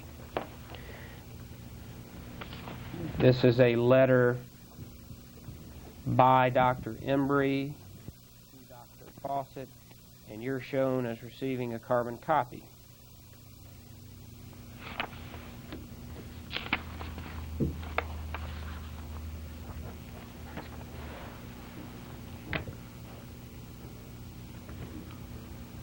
Okay, this is a... He doesn't have a question, he's just Yes. showing it to you. Right. Now, first of all, the date of this letter is what, sir? September 25th, 68. September 25th, 1968? 1968. All right. And does this speak about enclosing a rough draft from the Hazleton Laboratories of the 15-week study? Yes. And so at this point in time, September 25th, 1968, the study had been completed as far as the animal work, the sacrifices. Yes. All right. And this study was being presented so that if you or the other doctors had any comments or proposed word changes, etc., they could be made. Is that fair? No, it does not. It says any comments you will have will be appreciated. And we have plenty of time to propose changes in wording, etc. all right. And so this was an opportunity, at least according to the letter, to possibly make wording changes. To propose them. That's what the letter Propose says. wording changes. All right. And sir, is it standard in the pharmaceutical industry when an independent testing laboratory does test that the people that hired them are given the opportunity to change wording, etc., in their report? Your question there is change as opposed to propose. You may answer. Is it? I don't know what other pharmaceutical companies do. I don't know. I've not experienced in that area. I have no knowledge. But in any event, as far as the 15-week intrathecal toxicity study for Pantopake 1 and Pantopake 2, this letter would appear that both Kodak and Lafayette may have had the opportunity to propose changes in the wording, etc., of the study. But not in the data. I understand. The wording of the study, correct? The wording, perhaps, but not to propose changes in the wording. Now, sir, do you recall whether you had any criticisms of the 1969 intrathecal toxicity study? At this time, I do not. At this time, you don't recall whether you had any criticisms? Okay. That was 25 years ago. I understand, sir, and that's why I brought these documents so that it can good. help refresh your memory. Sir, looking at Plaintiff's Exhibit 202, can you identify this for the jury, please?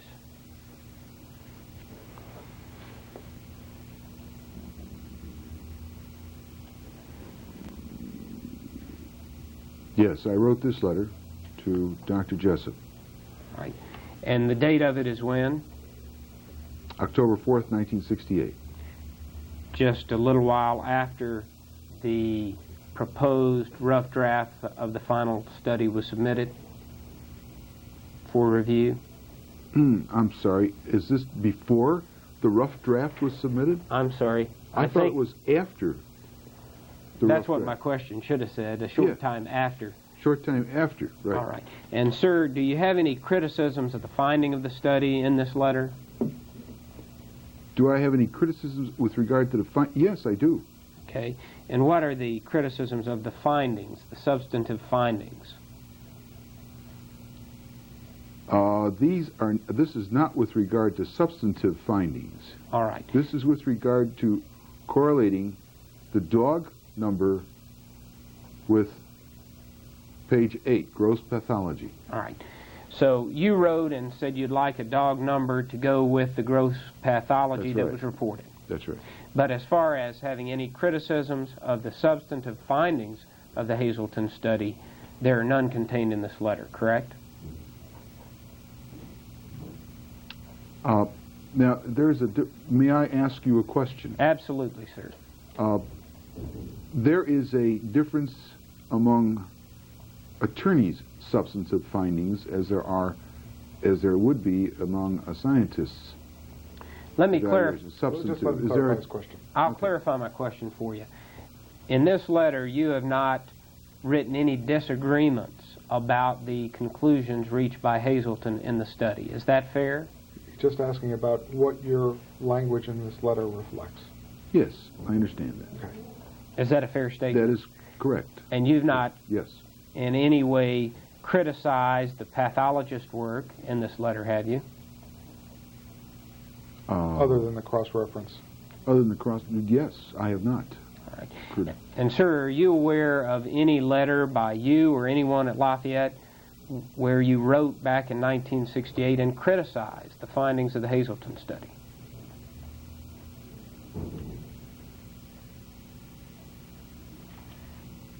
I do not recall. And do you recall ever seeing a letter from Eastman Kodak where they criticized the findings of the 1969 Hazelton study? At the moment, I do not recall.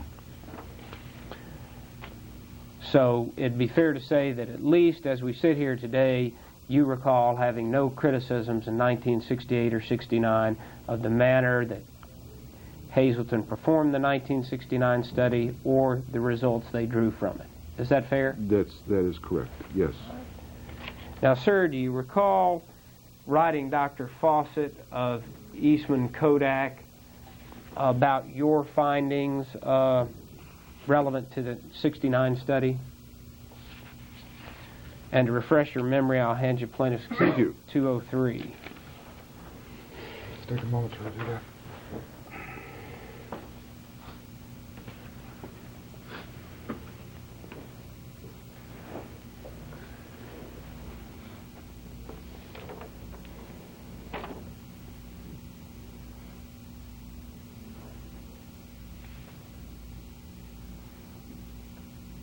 Yes.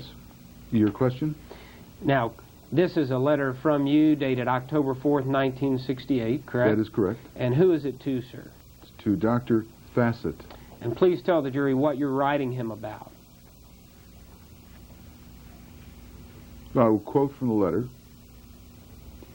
Dr. Embry has asked me to give you an opinion concerning the draft copy of the 15-week intrathecal toxicity study in dogs performed by Hazelton Laboratories. We've reviewed and have forwarded our comments to them. A copy of the letter is attached for your records. I have personally reviewed all the films, find that the medium remains fixed in all cases within the column after 4 weeks, and did not see any change that could be attributed to movement or absorption up to and including the 15-week terminal radiograph. All right. So you're reporting your personal review of the films that were generated during the 69 study. That's correct. All right. And, sir, then would it be fair to say that the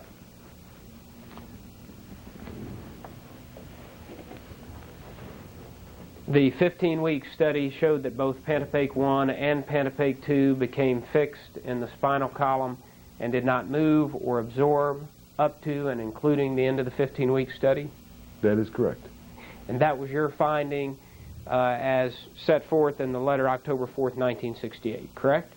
That's correct. All right. Now, do you know whether that finding differed at all from Dr. Steinhausen's report to the FDA in 1944?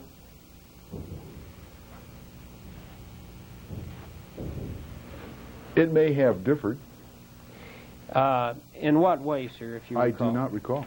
I cannot cite how it might have differed. In fact, I really can't say that it differed. Then is it fair to say that you have no memory of Dr. Steinhausen's report submitted to the FDA indicating that the product was absorbed from the cyst? I believe that Dr. Steinhausen's paper, published in 1944, did give some absorption data, but I cannot recall over what time period the absorption occurred. In any event, do you recall in 1968 or 1969 writing the FDA and telling them of your finding that the product did not absorb at least during the 15 weeks that this study was conducted? You mean in connection with filing the NDA on Pantopake 2 or a separate letter? You can answer, sir. He wants to know, in any way, did you communicate this information to the FDA? At the time. At that moment. No. Yes. I think, okay, I didn't. This is But we what- did communicate that to the FDA. Okay. Let me ask you this, sir. Did you write the FDA, or do you have any recall of writing the FDA and informing them that as to Pantopake, the drug that was on the market, Yes. that your recent studies of 69 showed that the product was not absorbed within 15 weeks. Do you mean to include in that question the provision of this very report to the FDA, or just a separate letter? No, this report was not filed with the FDA in relation to Pantopake that was on the market. We both know that. Well, we both know it was filed with the FDA. Yes, Gardner, after the application for we the both know Pantopake the 2 FDA was had this withdrawn. well before the DESI review, and we both know it was the FDA had this all this material that you've been going over ad nauseum this morning. You're allowed to ask whatever question you want. You may proceed. Let me ask my question again. Do you recall ever writing a letter to the FDA and telling them that the Pantopake that was on the market at that time, as to that product, the recent testing in 1969 showed that residual Pantopake was not absorbed at least up to and through 15 weeks? No, I do not recall that. All right. Sir, I'd like to talk now about the 15-week study and what was found during the 15-week study. I've got Plaintiff's Exhibit 57, which is a more legible copy of the study. You have reviewed that recently, have you not? Objection. Instruct the witness not to answer. You can answer, sir. No, you cannot. Instruct the witness not to answer. I've got. On the advice of my attorney, I'm not going to answer. I have a right to ask Well, him you whether can he's ask whatever reviewed you the want, but study. I'm instructing him not to answer. What he has reviewed and what he has studied is a matter of attorney-client privilege. You know that. You can certify to do whatever you want, but I'm instructing this witness not to answer. Sir, when was the last time that you reviewed the 1969 study? Objection. Instruct the witness not to answer. You're not going to get by indirection what you couldn't get by direct question. I sure have a right. I'm instructing the witness not to answer. I'm not asking him what you showed him. I asked him when the last time he reviewed the study was. Same objection, same instruction. On the Instruct the advice of witness not my to answer. attorney, I can't answer that. Sir, do you recall discussing the 15-week study during your deposition in July of 1994? No, I do not recall. Do you recall whether you reviewed the study at that time? No, I do not recall that. All right. Now, sir, I'm going to hand you Plaintiff's Exhibit number 57. And I'm going to ask you some questions about the summary findings of this study. Okay? Yes.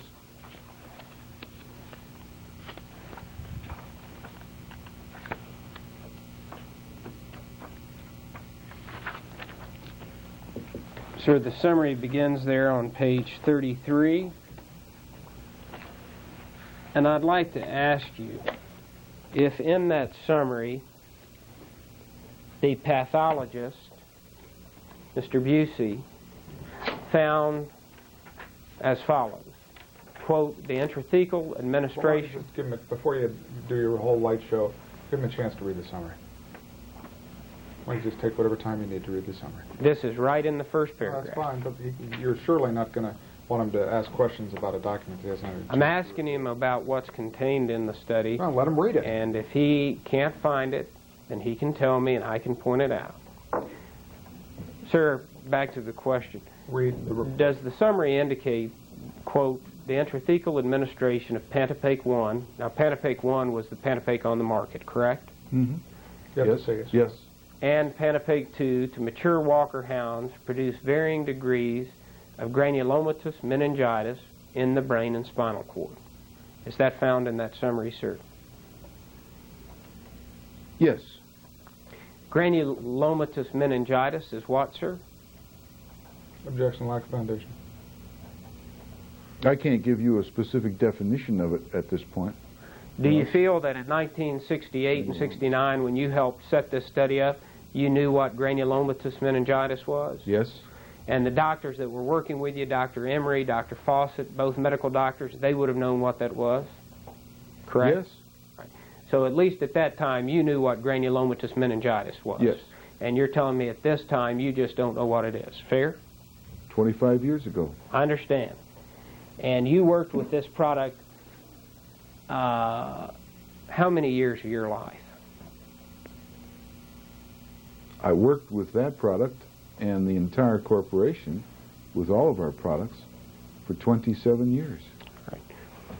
Now, sir, if you read on down in the summary, does the summary also state, quote, in addition to the granulomatous type of cellular infiltration, there were varying degrees of fibrosis and thickening of the meninges of both the spinal cord and brain. Objection. The document speaks for itself. Yes, it does. Does state that. Now, do you know what was meant by the finding of fibrosis and thickening of the meninges of both the spinal cord and brain? Yes.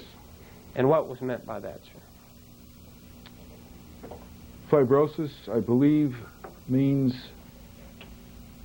that you get a tissue formation in a fiber-like structure and that there was a swelling of the meninges.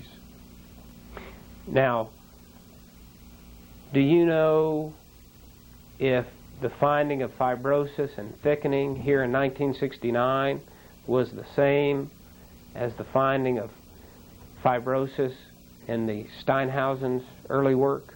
If I might have the Steinhausen publication. Do you have the Steinhausen publication? I have the Steinhausen thesis. Thesis. That's all Okay. that I have right now. All right. You don't have the Steinhausen article from 44? I just answered this question. So do you know at this point whether this fibrosis was the same that was found by Dr. Without Steinhausen? Dr. Steinhausen's article, I can't compare it. All right. Do you recall at the time that this study came out in 1969, looking at the old research to see if these findings were the same thing that was found in 1940-something? Yes, we did compare it All right. And to the findings in 1944, yes. do you recall whether you said these are the same findings as 1944 or these are different? I believe we said that these are the same findings.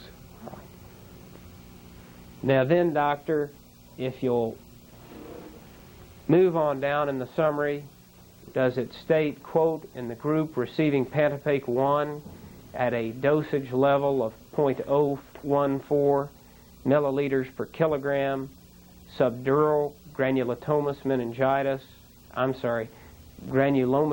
inflammation was present to a moderate to severe degree in 3 animals? Yes, it says that. Now, as I understand that study, there were 6 dogs that received Pantopake 1 at this dosage level.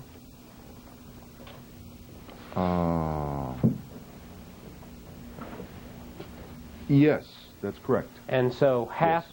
of the dogs receiving Pantopake 1 were shown to have moderate to severe granulomatous inflammation. Yes. And subdural means what, Doctor? It means it's not in the subarachnoid space. Subdural is where, sir? It is in the dura, And the dura is the first lining of the membrane around the Inside. spinal cord. around the spinal cord. Then comes the dura, and then comes the subarachnoid membrane. In other words, these injections were misdirected, And and they didn't pick it up on X-ray. so did you ever write, when you read these summaries, and say these subdural granulomatous inflammation had to be caused by a misdirected? I may have, but I don't recall Okay. at this point. And that would be something, if this study was flawed, certainly it was your responsibility with Lafayette to inform someone. Yes, it would. And you were reviewing it with a critical eye, were you not? I should say so. And so, at this point in time, you do not recall any criticisms of the application of Pantopake in the study. Is that fair? I do not recall that. And so, then, Doctor, if we turn the page of that summary, I want to ask you if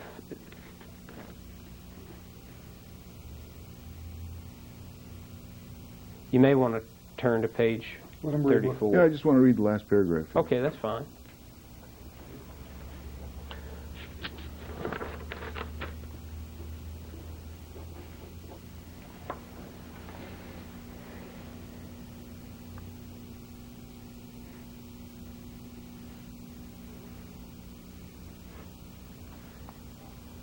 Okay, let's read that. All right, sir.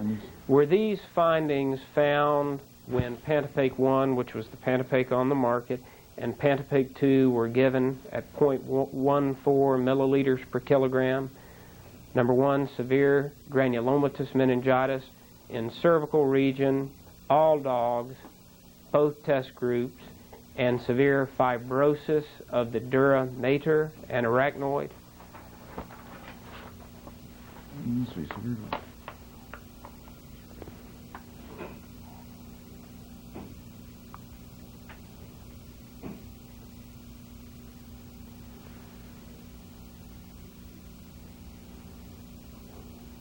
You don't have a direct quote on this, do you? No, sir. Actually, the paragraph was set out, and I couldn't get it all on a chart. So I went through and took the findings and put them 1, 2, 3. And that's what I'm going to ask you now in reading that summary, if I've done that accurately. Well, I'm going to object. The document speaks for itself. You can ask him that question, but the document speaks for itself. Asking a witness to see whether you or your paralegal have accurately summarized the document is a waste of time. Lack of foundation calls for speculation. You can answer.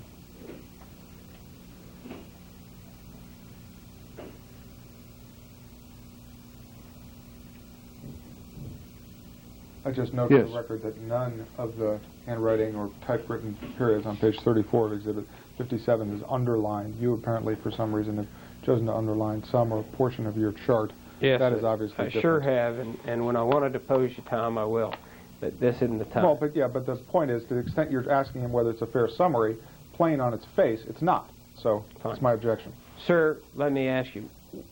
Number 1, were the findings that severe granulomatous meningitis in the cervical region of all dogs of both test groups and severe fibrosis of the dura mater and arachnoid, was that a finding set forth in the summary of the 1969 Hazelton study? Yes, it was. And was there also a finding that the thoracic spinal cord, there was a finding of granulomatous meningitis, slightly less severe in the majority of the dogs of both groups, and slightly less fibrosis?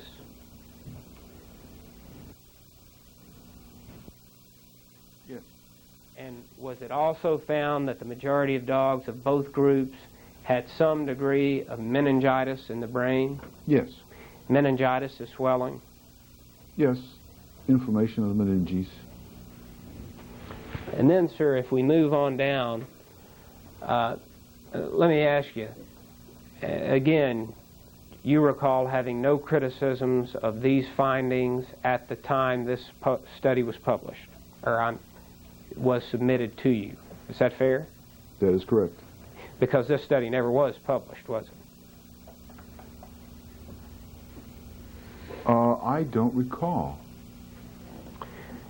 You mean the animal studies from Hazelton were not published? That is true, but they were given to the Food and Drug Administration We'll get to prior to the DESI review. We'll get to that here in a minute. These studies were not published so that doctors throughout the country could look at them. Is that fair?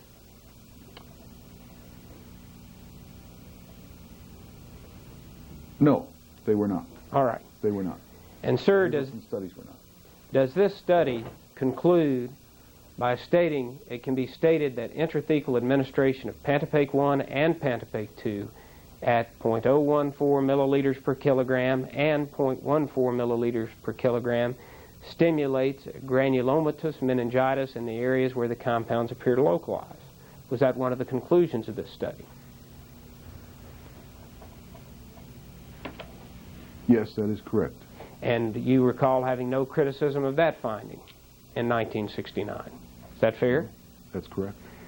And, sir, did the study also show that the majority of inflammatory reactions present in the animals on this study were of a subacute to chronic nature?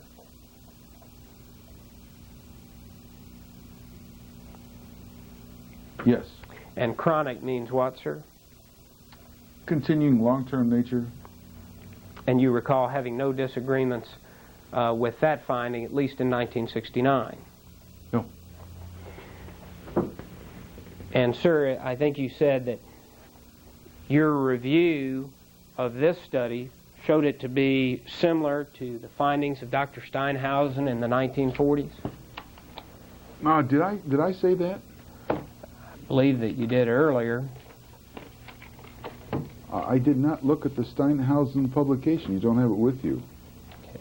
So at And this I'm point, not completely certain, but it seems as though there was a corollary there. all right. Let me ask you, did you use the 1969 study to look at the drug application, Pantopake, and see if there were any misstatements in that drug application? Yes, we did a comparison. All right. And did you find that the original drug application was true from the findings of 1969? I believe that there were similarities. Do you feel then that with the original drug application, Lafayette informed the Food and Drug Administration that this product produced granulomatous meningitis of a chronic nature in dogs? This was already declared to them in the 1942 to 44 study.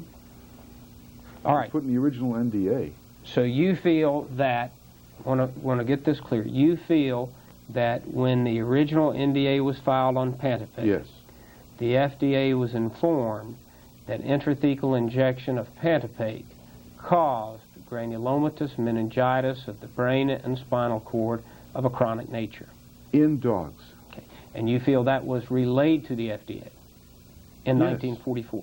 Yes. And if it wasn't relayed to the FDA in 1944, should it have been relayed in 1969? Objection calls for speculation. This Morrison's not an FDA expert. He doesn't an expert on the literature. You may answer. You can answer, sir. I'm not an FDA expert, and I really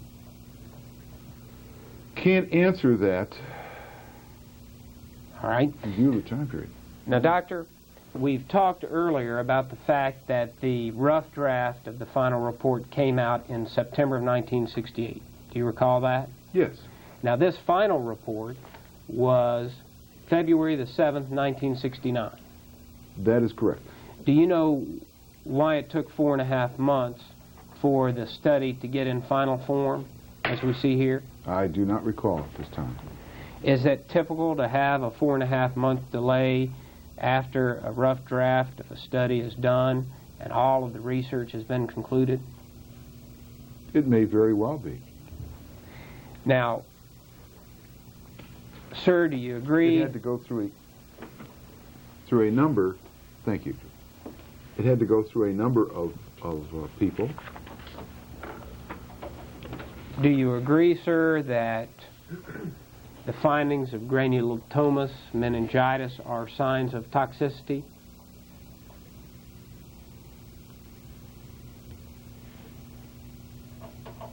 No, they are not a sign of toxicity. They're a sign of an irritation. All right. Well, all right. So you disagree that scarring, inflammation, and irritation are signs of toxicity? As my background would indicate that this is not necessarily related to toxicity. This could be the pharmacology of the compound. All right. Now, On that paper. That's why I was kicking. Oh, sorry. I wouldn't kick him. Doctor, you indicated that you had read Barry Newton's deposition. Yes. All right. And do you recall Barry Newton stating, Barry Newton is an organic chemist, correct? Yes, he is. Had a doctorate degree, does he not? Yes. Do you recall in his deposition that he said toxicity is shown by inflammation of the spinal cord? Objection. Lack of foundation. This man is not Barry Newton. He read the... Well, then you can ask Barry Newton these Sir, questions. you can... This is preposterous. No, You it's got not. the I'm at... things here. Go ahead, Ask sir. the questions that you need.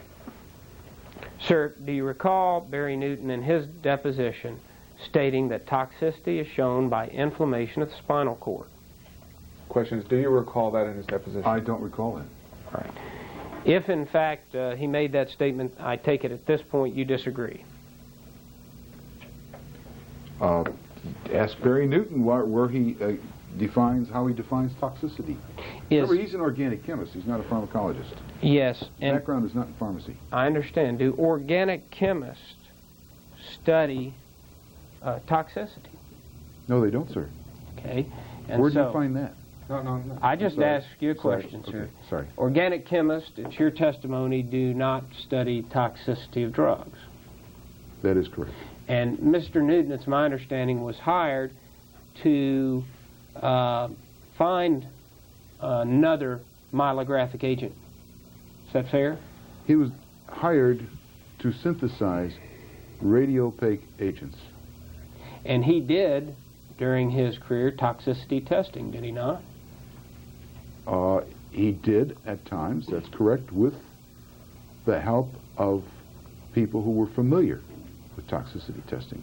So is it your testimony then that although Mr. Newton was doing toxicity testing, he did not know what toxicity meant?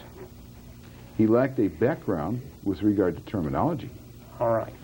So the individual that was doing the testing for toxicity really did not know what that word meant. Sir, you are assuming that he did this toxicity study all by himself. You don't understand that we also had a licensed veterinary pathologist as a consultant who was working with us, plus a radiologist from Indiana University who Understand? worked with us in these toxicity studies. That's fine.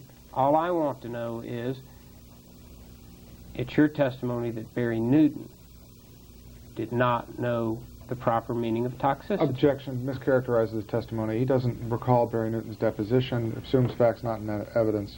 You can answer, sir. If it's just with regard to the terminology, yes. The word toxicity, yes. He does know what that means. I'm saying he does not. Okay. Now, sir. If, based on your assumption, that's what he said and that's what the document shows, you may answer.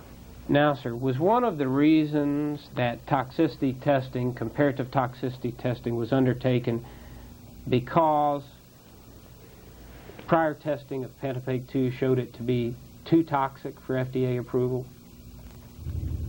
Sir, the toxicity of Pantopake was well established in the literature. He's talking about, why don't you rephrase the question, I'm not sure.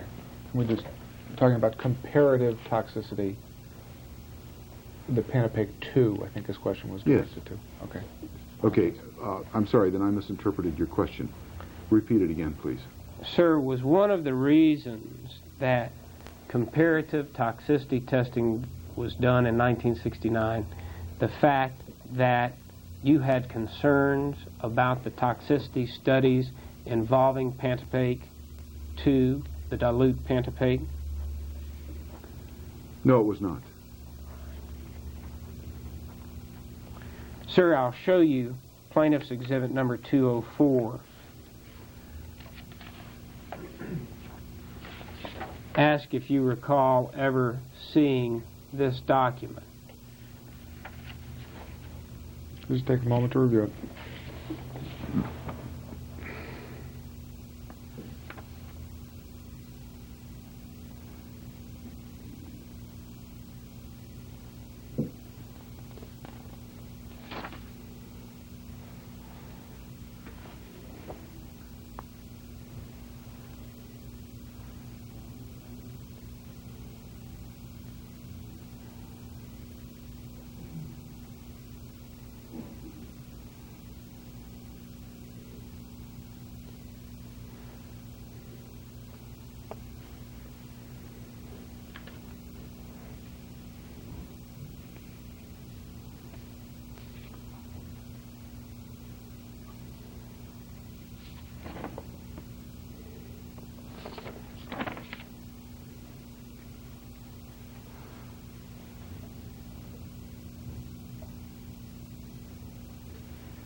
This copy is sort of hard to read in the bottom of the page. Yes.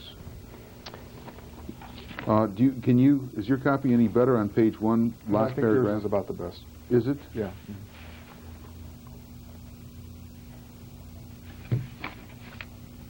To flip to page 2. Okay.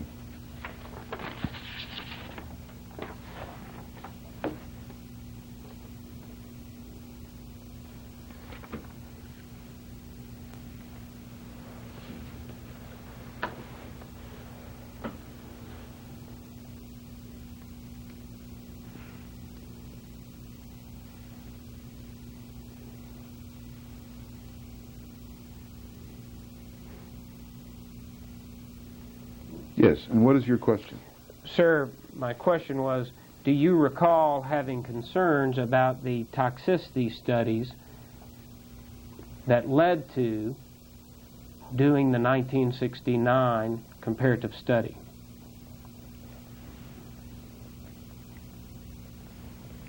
No. All right. In this letter, Exhibit 204, it states Dr. Coons came prepared to submit a new NDA for Pantopig 15. That's Pantopig 2, correct? Yes. But just wanted to discuss certain problems concerning toxicity studies. Do you recall meeting with the FDA in January of 1968 to discuss toxicity problems of Pantopig 2? I recall being at the Food and Drug Administration in the offices of William Garfus and being joined by Dr. Embry and Dr. Jessup. And this is a memorandum of that conference? It is Dr. Insko's memorandum of that conference. Actually, it looks to be Dr. Twersky's memorandum. Oh, I'm sorry, Dr. Twersky. That is correct. So back to my question. Do you recall meeting with the Food and Drug Administration in January of 1968 to discuss toxicity problems with Pantopig 2? That's not what this document says. It says certain problems concerning the toxicity studies. Your question is repeatedly asked about toxicity problems. Object mischaracterizes this document. You can answer, sir. I just answered that prior He can in the answer prior it. question. He can answer this. So you don't have any memory of meeting with them to discuss? Oh, no, I have a memory of meeting with them. All right. But But you... concerning toxicity study, your question was different. All right. My question was, do you recall meeting with them to discuss certain problems concerning toxicity studies related to Pantopig 2? It doesn't make any difference, I guess, what's on the tape. But that's what it says there. All right. Yes. And that is his opinion. Okay. In your opinion, you weren't meeting to discuss toxicity problems of Pantopig 2. Is that fair? I really don't remember. I do not recall. It's been a long time ago. Does this memo also state that all tested animals demonstrated CNS, now CNS is central nervous system, Yes. toxicity, but it was not dose-related? Does it state that? It states that. Do you recall testing of Pantopig 2 demonstrating toxicity of the central nervous system? At this time, I don't recall. All right. Of course, we must have investigated that. And how would toxicity of the central nervous system be seen by taking a sample in an animal study? By taking a sample, you mean by... In any way? In any way. I'm not sure I can answer that. All right. So you don't know what actually was being observed that showed central nervous system toxicity of Pantopig 2? I'm sorry. At the moment, I don't recall, no. Now,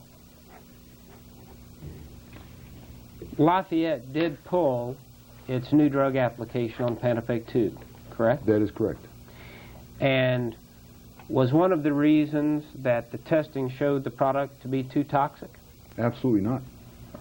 Sir, you have read Dr. Newton's deposition. Yes? And have you read the portion of Dr. Newton's deposition where he states that Plaintiff's Exhibit 74, Lafayette did not manufacture or sell Pantopig 2 because we found it was too toxic? One reason? Well, Dr. Newton's... His question is just, did you read that? Do you recall reading that? That's his No, only I do not recall that. If this is what Dr. Newton has testified to under oath, is it fair to say that you disagree with that?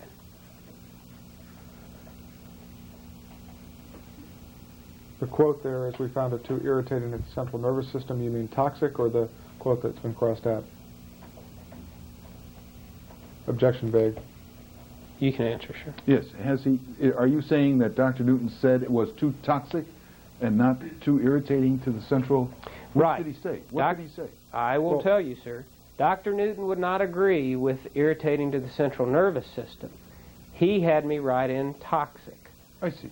So, if Dr. Newton said that one of the reasons that Lafayette did not manufacture or sell Pantopaque 2 was because we found it too toxic, you agree or disagree? I disagree. All right.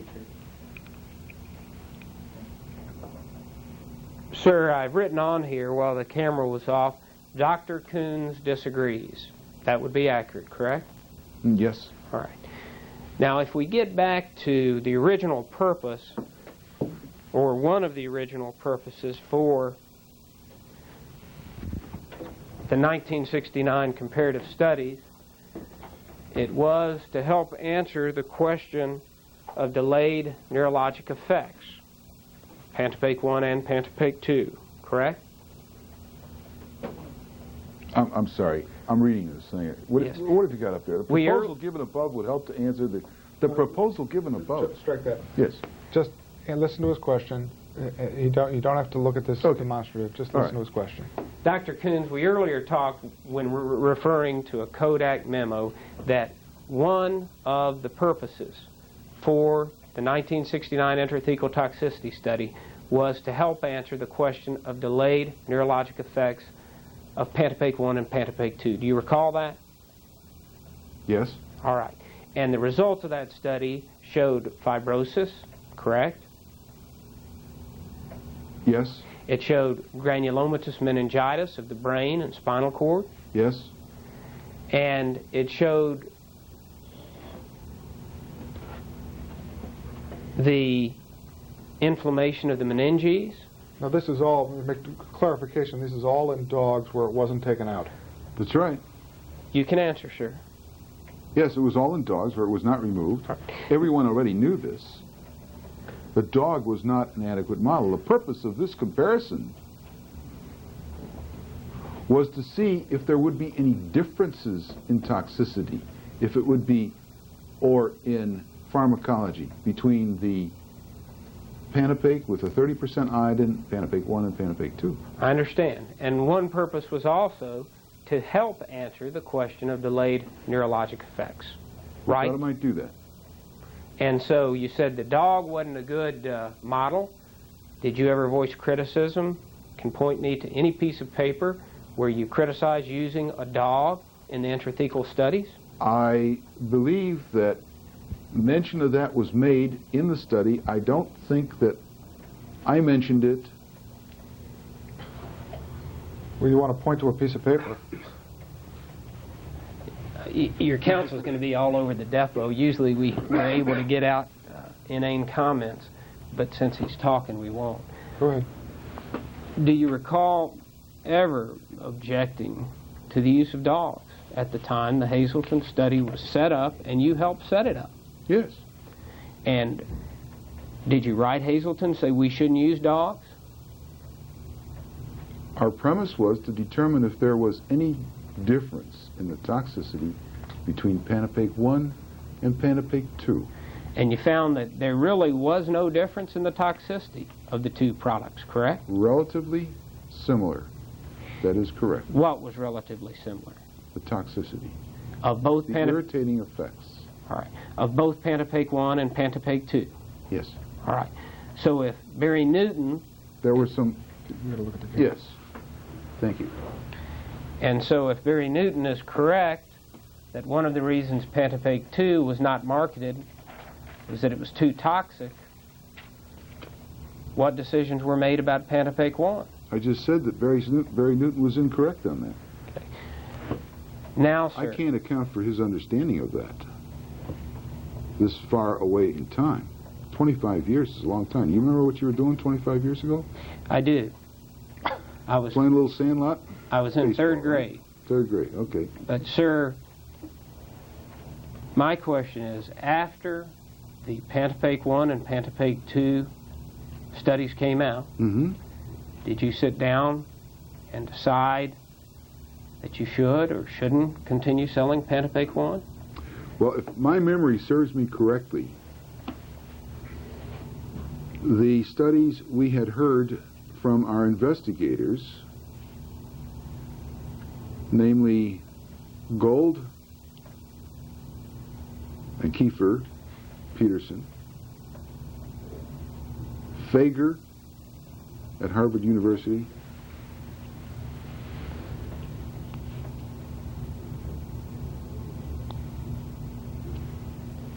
and I believe also Dr. Tafaris, that the 22% was really the ideal concentration. That meant that we would have to start our study completely from scratch.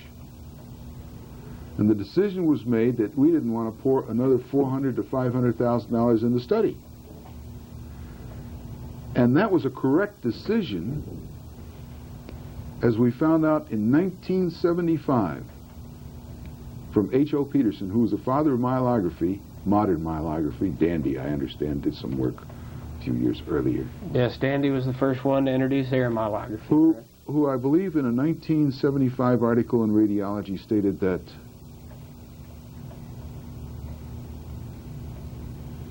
even the 22% had no advantages over the 30% material.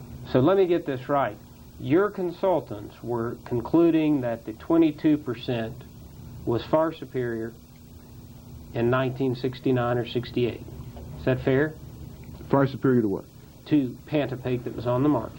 Objection is the phrase all consultants. I think his testimony is about one of the doctors, but you may answer. You can answer, sure. I don't agree with the term far superior. I think what they said was that the material, the 22%, was better suited for making diagnosis than the 15%. And I don't remember how they compared it to 30%. And 22% Pantopake was never marketed. Is that fair? No, it was not. Now, sir, do you know whether the FDA would have approved Pantopake 2 with animal studies showing granulomatous meningitis of the brain, the spinal cord, swollen meninges, fibrotic tissues? Do you know whether they were... Sir, I have no... Calls for speculation, lack of foundation. You can answer, sir. Sir, I am not an FDA expert. I've been away from the field for a long time. I wouldn't attempt to answer that.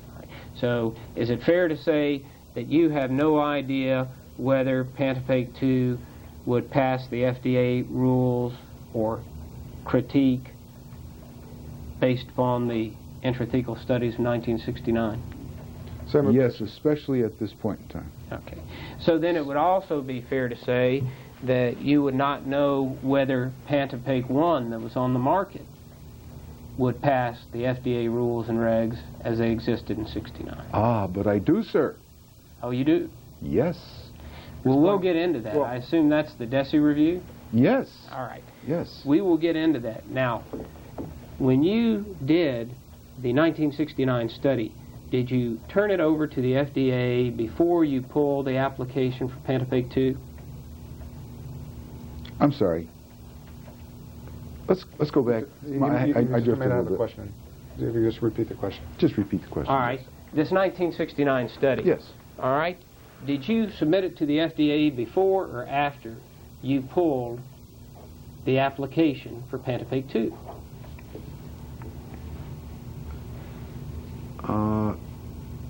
It was after we pulled the application for Pantopake 2, yes. So you pull your application and then you submitted the study, right? Oh, no, I'm sorry. I'm sorry. Misunderstood you. I think we ought to take a break, but we'll continue on. Answer that question. I will answer that question, yes. No, all the data was submitted at the time when we pulled the study. We submitted the data within a month, 2 months. Before or after you pulled the application, sir? At the same time that we pulled the application. Okay. So you're telling me... All the data was incorporated okay. at the same time. You're telling me and this jury that you did not withdraw your application and then, a couple of weeks later, submit this intrathecal study? I do not believe so. Okay. Let's take a break.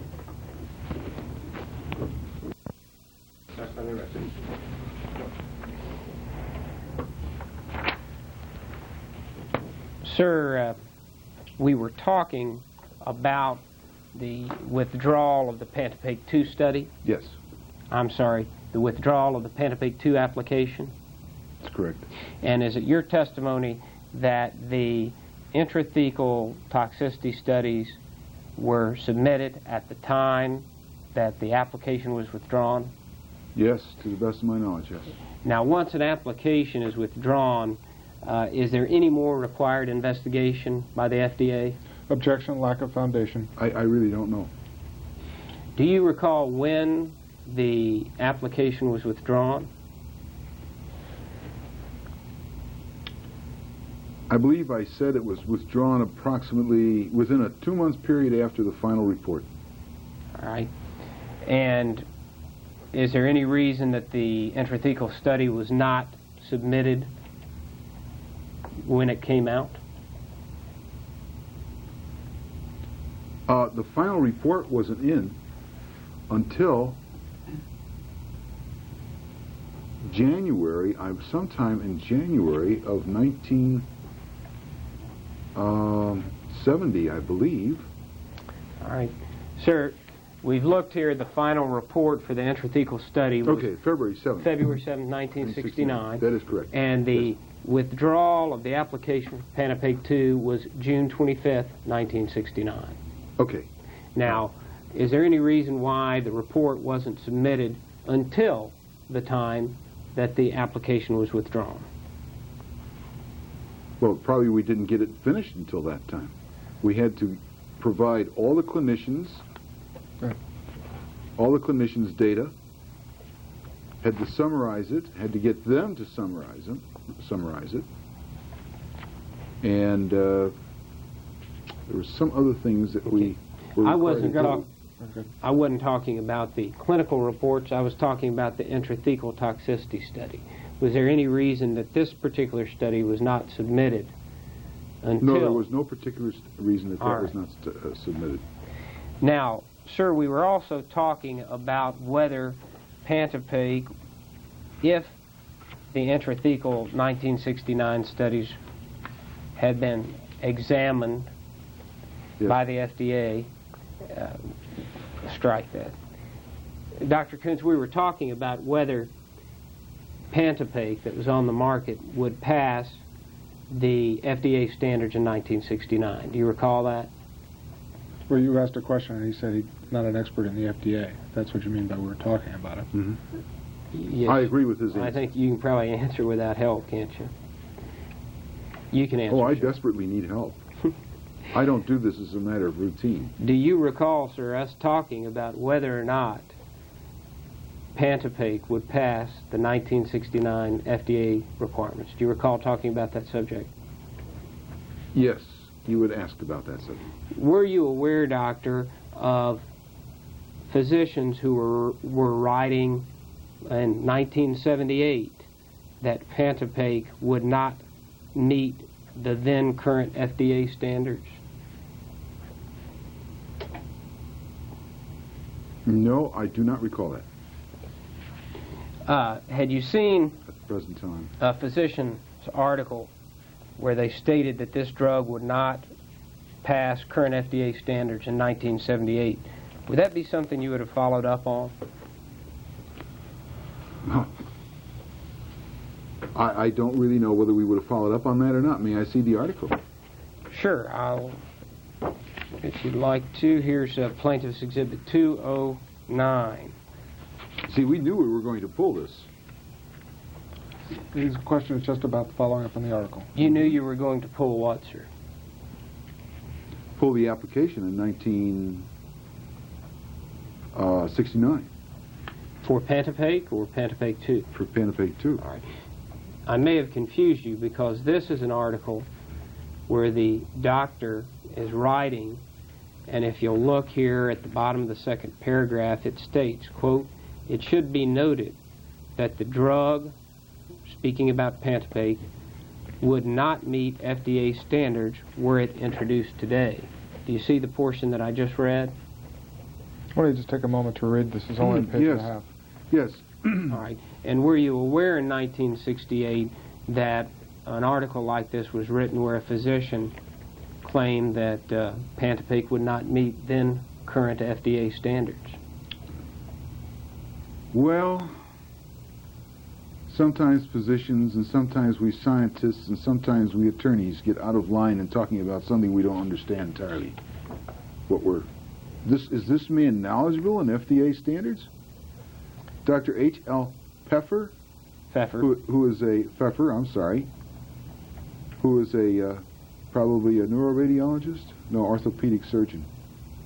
Yes. I was just asking you, Doctor, if you were aware that this physician was writing that in 1978, and if so... I don't recall whether I was aware of this publication or not at the moment. All right.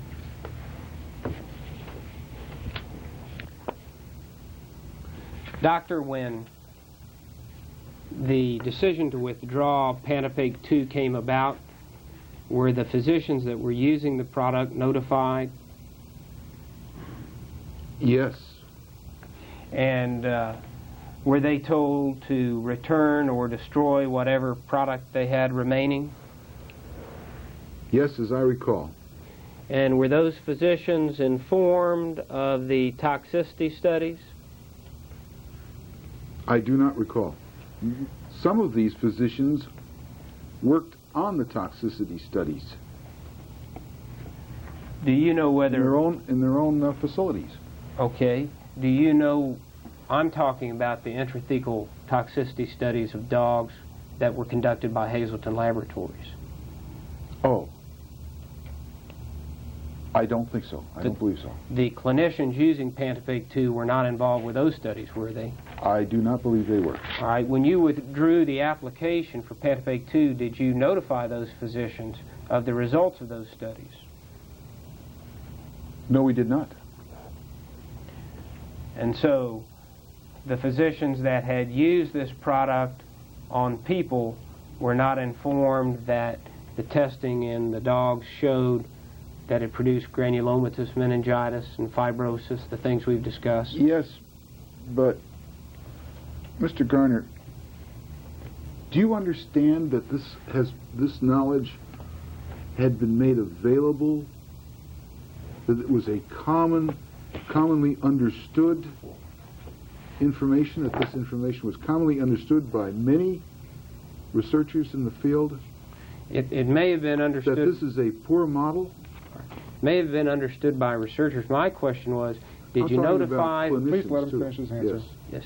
Did you notify the doctors that use this product in people that the animal tests that were designed to show and resolve a question of delayed neurological effects showed that the product Pantopake 2 caused granulomatous meningitis in the brains and spinal cords of dogs? Were they informed of that? I do not recall if they were informed. I would suspect not. Sir, I'll help assist you. Plaintiff's Exhibit 212. This is a packet of letters that were sent out by Lafayette to physicians that were using Pantopake 2 on people. Mm-hmm. And does it tell them that the product is not being used anymore?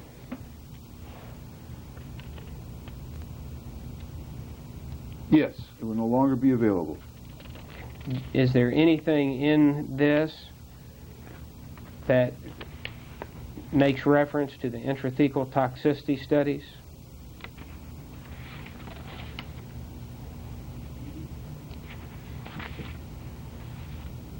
No, it does not. Did you ever advise the physicians using Pantopake 2 that they might wish to follow the people they had used it on to see what adverse effects may result from use of the product in people? I believe there was some follow-up. So there should be a letter in the file on that. I'm not sure there's a letter on the file. I think there was a publication, but I'm not certain of that.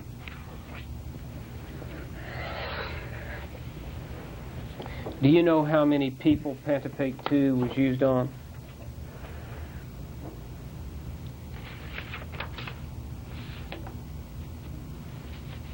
Somewhere in the neighborhood of 200, I believe.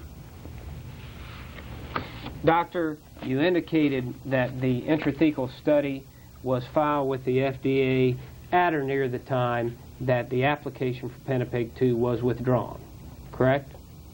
That the what was filed? That the intrathecal toxicity study that we've been talking about? It was filed with the withdrawal, as I recall. All right. That's what I was saying. It was filed at the time you withdrew your application to use that product commercially, correct? Yes. All right. And it was filed with the NDA for Pantapake 2, correct? Yes. Was it ever filed with the FDA as it related to Pantapake, the drug that was on the market? Was the Pantapake 2, the study comparing Pantapake 1 to Pantapake 2, ever filed with the FDA with respect to Pantapake 1? Is that your question? Yes. He says, do you know that, whether it was or not? Yeah, it was filed. With all that data was filed. All right. It was filed with Pantapake 1 material? Pantapake 1, yes. Pantapake 1 and 2 were done as a comparative study. I don't think he answered your question yet. So, well, let me ask you this, sir. When you file your yearly reports, yes, did you include the intrathecal toxicity study with the filing for Pantapake, the drug that was on the market? That would have been in the 1960s. 1969, yes, sir. 1969. We did not file annual reports because at the time, the Pharmaceutical Manufacturers Association had a suit against the Food and Drug Administration concerning filing annual reports on drugs that had been approved, oh, golly, they used to call them old drugs. Pantapake was in that group. There were many others. Prior maybe to an NDA that had been approved prior to 1962. I may be wrong on that date. So you're saying that the pharmaceutical companies were suing the FDA claiming they didn't have to file yearly reports? Yes, is what I remember. All right. That's right. And a yearly report... There was some discrepancy on that matter. Okay, I'm sorry. A yearly report involves filing of adverse reactions, correct? That is correct. It involves filing of unpublished literature on the product? Yes, it does. Yes. It involves filing of any bibliography of published literature?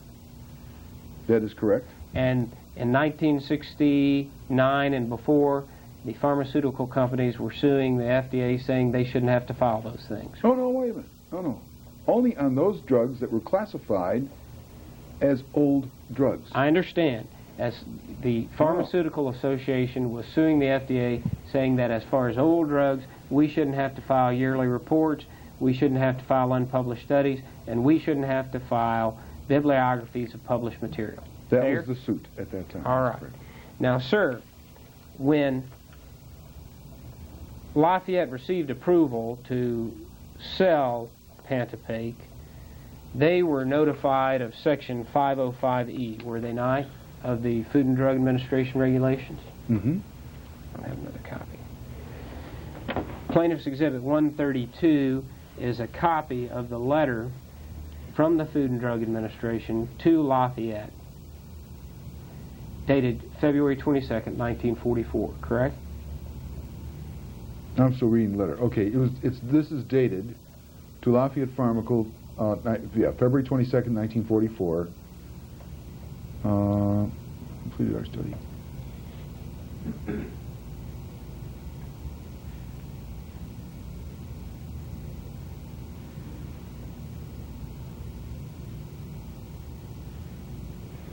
Now, sir, if you'll look with me down... Just take whatever time you need to finish the reading. At I'm not through yet. I really will come around with this very quickly, but this is, I have never seen this letter before, and it's most interesting. The language in it is most interesting itself. Construction.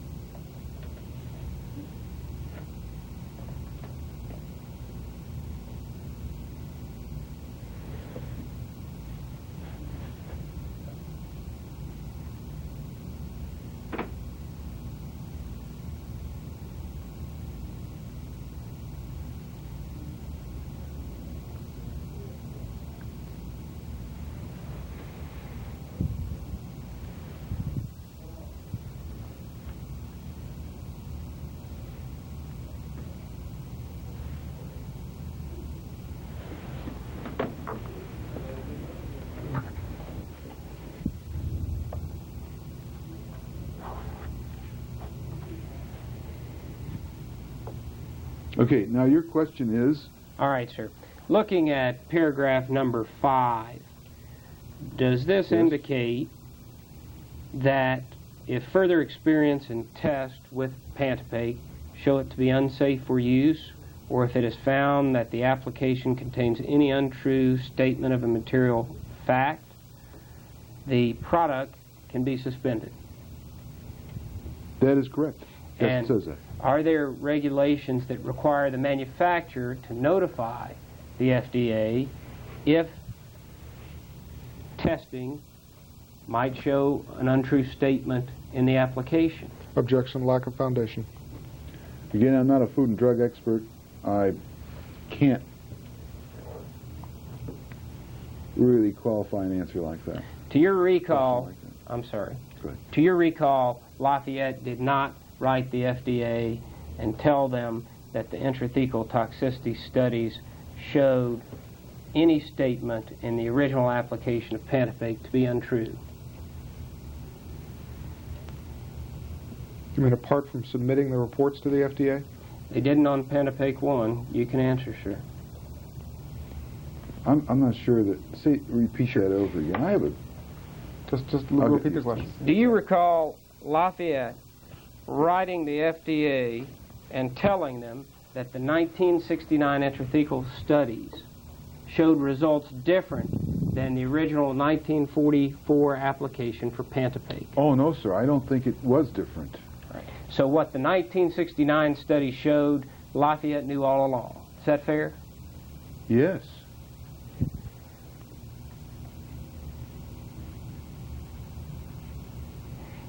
So, did Lafayette file the 15-week intrathecal study for inclusion in the Pantopake file? As a part of the DESI review, you mean in the Pantopake file? Right. As a part of the DESI review or not? Are you getting at that? I'm getting to the DESI review in a minute. I'm talking about, did you file with the FDA in 1969 the intrathecal study and say this is also related to Pantopake, which was approved in 1944? Do you know or do you recall? I do not recall. All right. In other words, if I do a Freedom of Information Act request Right. and ask about the drug Pantopake, Mhm. do you know whether the intrathecal study will be in that file or not? Yes, it will. It should be, shouldn't it, sir? Should be. That's right. And if it's not, did Lafayette breach its duty to notify? Objection. You can, let me finish my question.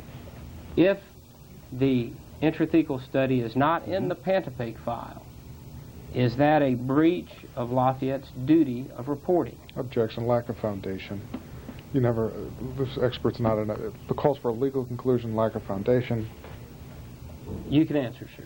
You know, if you go back to 1969, that again was 25 years ago, 26 years ago. When do they throw out their records? We have receipts, I believe we had receipts, in our files for submitting all of that data. We have got copies of the information that was submitted. Sir, my question very simply is, if you couldn't find it through FOI, Lafayette did not file with the FDA the Pantopake intrathecal studies of 1969 for inclusion in the Pantopake file, not the Pantopake 2 file, the Pantopake file, did they breach their obligation of reporting? If you know. Objection. This witness has said he doesn't recall whether it was filed with regard to Panapake 1. No, he says it was definitely filed with regard to Panapake 2. He said he doesn't recall with regard to Panapake 1. Lack of foundation mischaracterizes his testimony. You can answer, sir. I have nothing further to add. Okay. So you feel that this 69 study should have been filed for inclusion in the Panapake 1 file. Is that fair? He means as distinguished from the actual fact that it was filed in Panapake 2. Yes. So he's trying to draw a distinction between the Panapake 1 and Panapake Yes. 2. That's what he's Yes. getting at. Do you understand? Sir, I don't know enough about food and drug law to understand whether that should be separated or not. Well, Because Food and Drug had the entire information on both Panapake 1 and Panapake 2 comparison. So what you're saying is, should we have extracted that data and made that part of the annual report, right? That's what you want to know. that's what I want to know whether you did, and I think at one point you said you did, and another point you said you didn't. Do you know whether you ever submitted for inclusion in the Panapake 1 file the 1969 I think study? there's a problem with phrases and terms. I'm used to saying an annual report is something that the Food and Drug Administration requires on even old drugs today. They did All right. after the through the DESI review also. Let me That's what ask. brought this up. I'm sorry. Let me ask you this: Did Lafayette submit the 1969 intrathecal study with its annual report at any time dealing with Panapake? Now, as opposed to Panapake 2, he just means Panapake. Do you recall that? No, I do not recall that. And do you know whether they were supposed to under the rules? Objection, lack of No, foundation. I do not. You don't know one way or the other. I don't know one way or the other, no. Do you know whether the intrathecal studies were submitted to the FDA in any form other than when you withdrew the application for new drug approval for Panapake 2? No, I do not.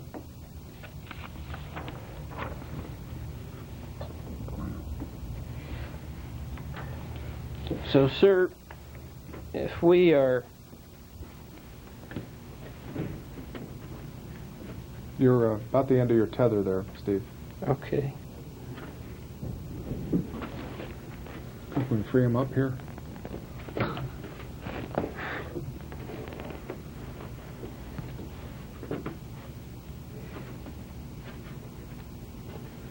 So if we're trying to answer this question, Lafayette did not file the 15-week intrathecal study with the FDA for inclusion in the Panapake file.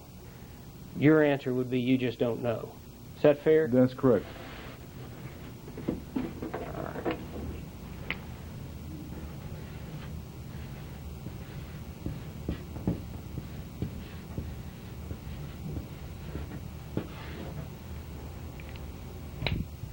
Do you know what review of information is undertaken by the FDA that is filed with a withdrawal?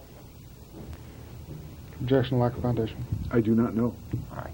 So whether anyone at the FDA ever reviewed the 1969 intrathecal study, you have no way of knowing, do you? I have no way of knowing.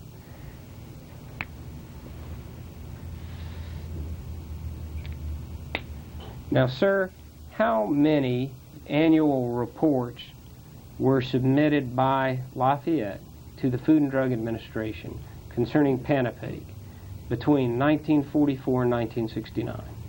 I have no way of knowing. All right. No idea at all. Not at this point, no. Sir, I'll show you plaintiff's exhibit number 52.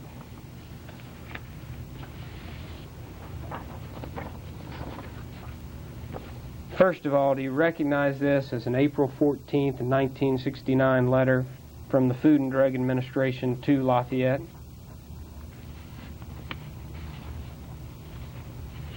Well, the date is kind of blurry, but it looks like there's a 9 on the end of the year. So I would assume it's 1969, yes. All right. And then if you could look at the second paragraph. Our records indicate that you have not submitted any annual reports as required by the provisions of Regulations 130.13 and Section 505J of the Federal Food, Drug, and Cosmetic Act. Is that what it says, sir? Yes, that's what it says. And so would this letter indicate that as of April 14th, 1969, no annual reports had been submitted by Lafayette for Pantapake? This letter would seem to indicate that. And that means that for 25 years, there... Objection. You know as well as I do, the obligation to submit annual reports started in '69. Could be 25 No, years. I know that the Food and Drug Administration doesn't say so. Sir, is it correct then that for 25 years, Lafayette filed no adverse reactions with the FDA? Objection mischaracterizes the evidence. A fact not in record calls for speculation. You can Lack answer, of foundation. Well, I really do not recall, because during that time period, I had nothing to do with adverse reactions.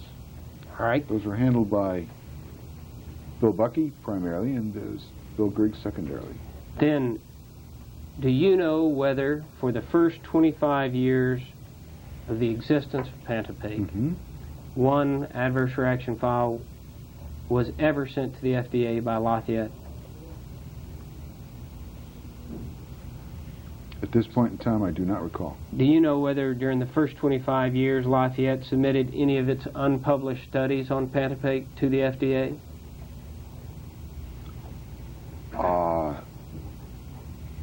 In connection with the Pantapake 2 or 1, or what do you mean? Yeah, with Pantapake 2, are you referring to? I don't think we published those studies. From, I mean, there's extensive evidence in this record that he's referred to with regards to the Pantapake 2 study. You mean to include Tom, that? if you want to answer for the witness, do. No. Now, you hadn't been on Yeah, deposition. I just want to make and sure. So, no, you're not making sure anything. You're making sure you want to coach this man. And if he's the type of person that wants to do it and is going to say what you say, there's nothing I can do about it. But I've got a right to ask questions. I don't butt into y'all's depositions. I don't answer the questions for the witnesses. And you're not making an objection, which under Missouri rules is to object to the form of the question. Sir, do you know whether during the first 25 years that Pantapake was on the market, Lafayette submitted a single unpublished study to the FDA for inclusion in the Pantapake file? no, I do not. Do you know whether during the first 25 I years do not recall any. they submitted any published articles to the FDA for inclusion in the Pantapake file? I cannot recall any at this point in time.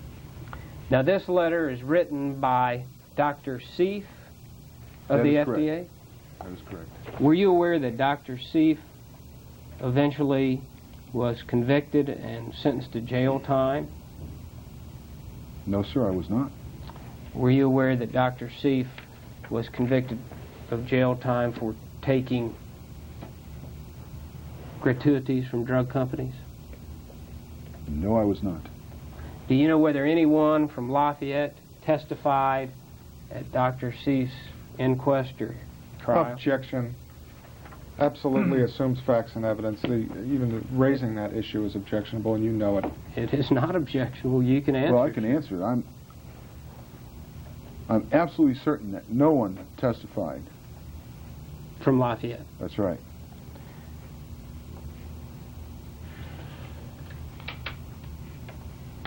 Now, sir, you've mentioned the DESI review. May I back up a minute Yes, sir. before I forget this? At my age, you got to do this quickly. Are you sure of that about Marvin Seif? You have records to indicate that he was really indicted? That's what I've read. Because I believe we had contact with this man in after Alcon bought Lafayette. I believe he was sent in the 80s, but that's just what I've read. He can answer the question. Yeah. Go ahead. Okay.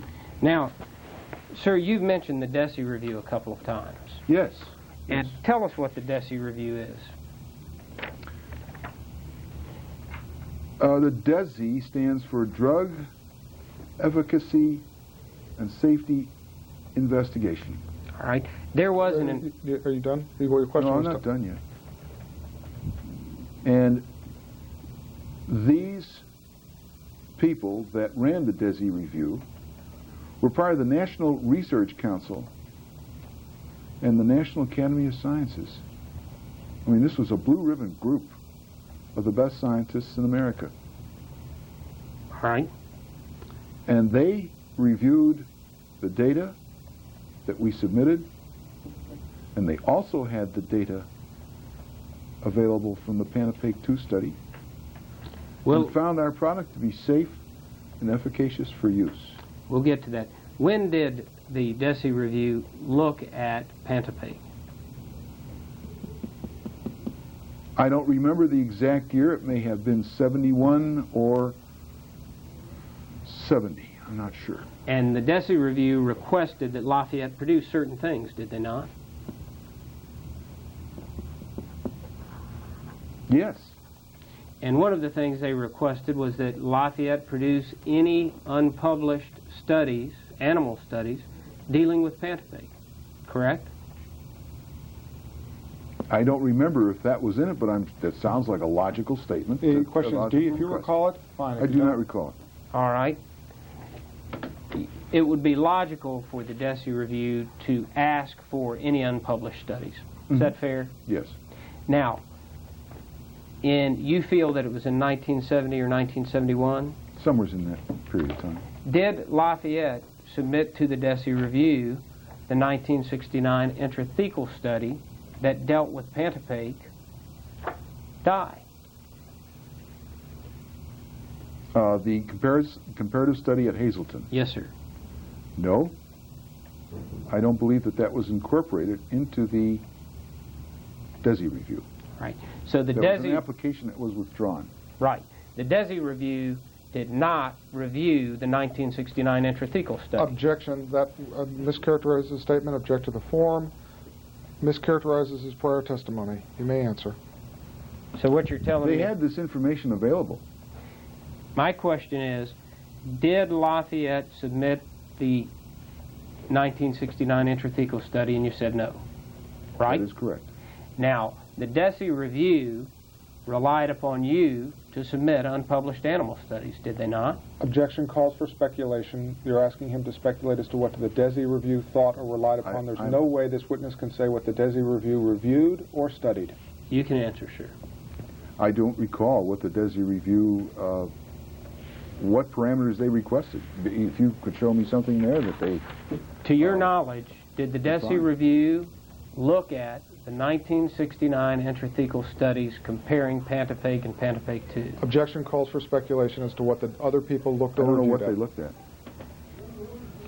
You just know that Lafayette did not send the intrathecal study to the DESI review. Is that fair? I don't think that was included with the DESI review. Did you send other animal studies for the review? I don't recall. Now, when the 1969 study came out showing the granulomatous meningitis Yes. caused by Pantapaque that was on the market, right? In Did dogs. Lafayette In dogs. That's right. Did Lafayette write any of the physicians and tell them about the results of the study?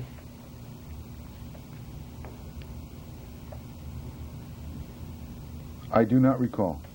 Did Lafayette try to publish the results of the study so that the medical community could read the study? I do not recall if we attempted to have this published or not. To your knowledge, was any effort made at all to disseminate the 1969 study to the medical community by Lafayette? I do not recall. Now, sir, we've talked before about, just got done talking about the DESI review. In answer to this question, although the DESI review requested all animal testing since the original approval of Pantapaque, Lafayette did not submit the 69 Hazleton study. That would be a true statement, would it not? Objection mischaracterizes testimony. You can answer, sir. Calls for speculation.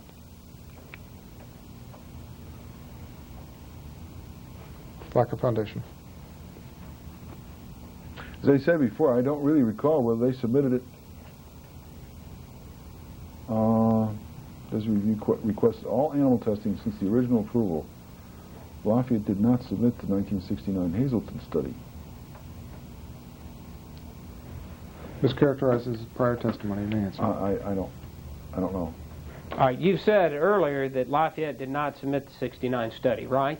I said I believe so. He Okay. said they submitted the study to the FDA, and you know it. The record reflects exactly. We're what talking it about said. the DESI review. You know that, so make an objection to the form of the question if you Well, have objection. one. Mischaracterizes prior testimony. Sir, you've indicated before that, to your knowledge, Lafayette did not submit to the DESI review the 69 study, right?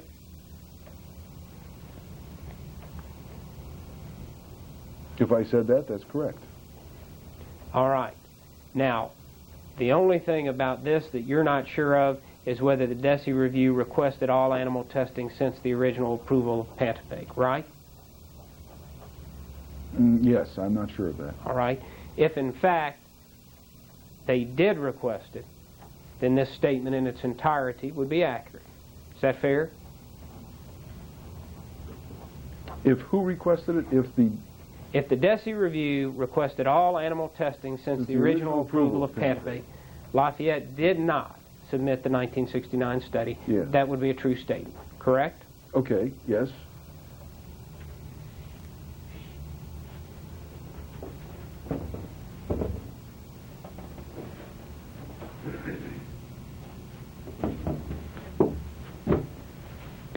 And then, sir,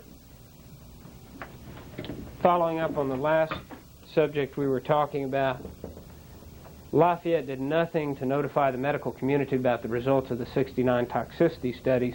Mr. Newton couldn't answer, but you've said that's correct as far as you know. Is that right? Yes, to the best of my ability, I think that's correct.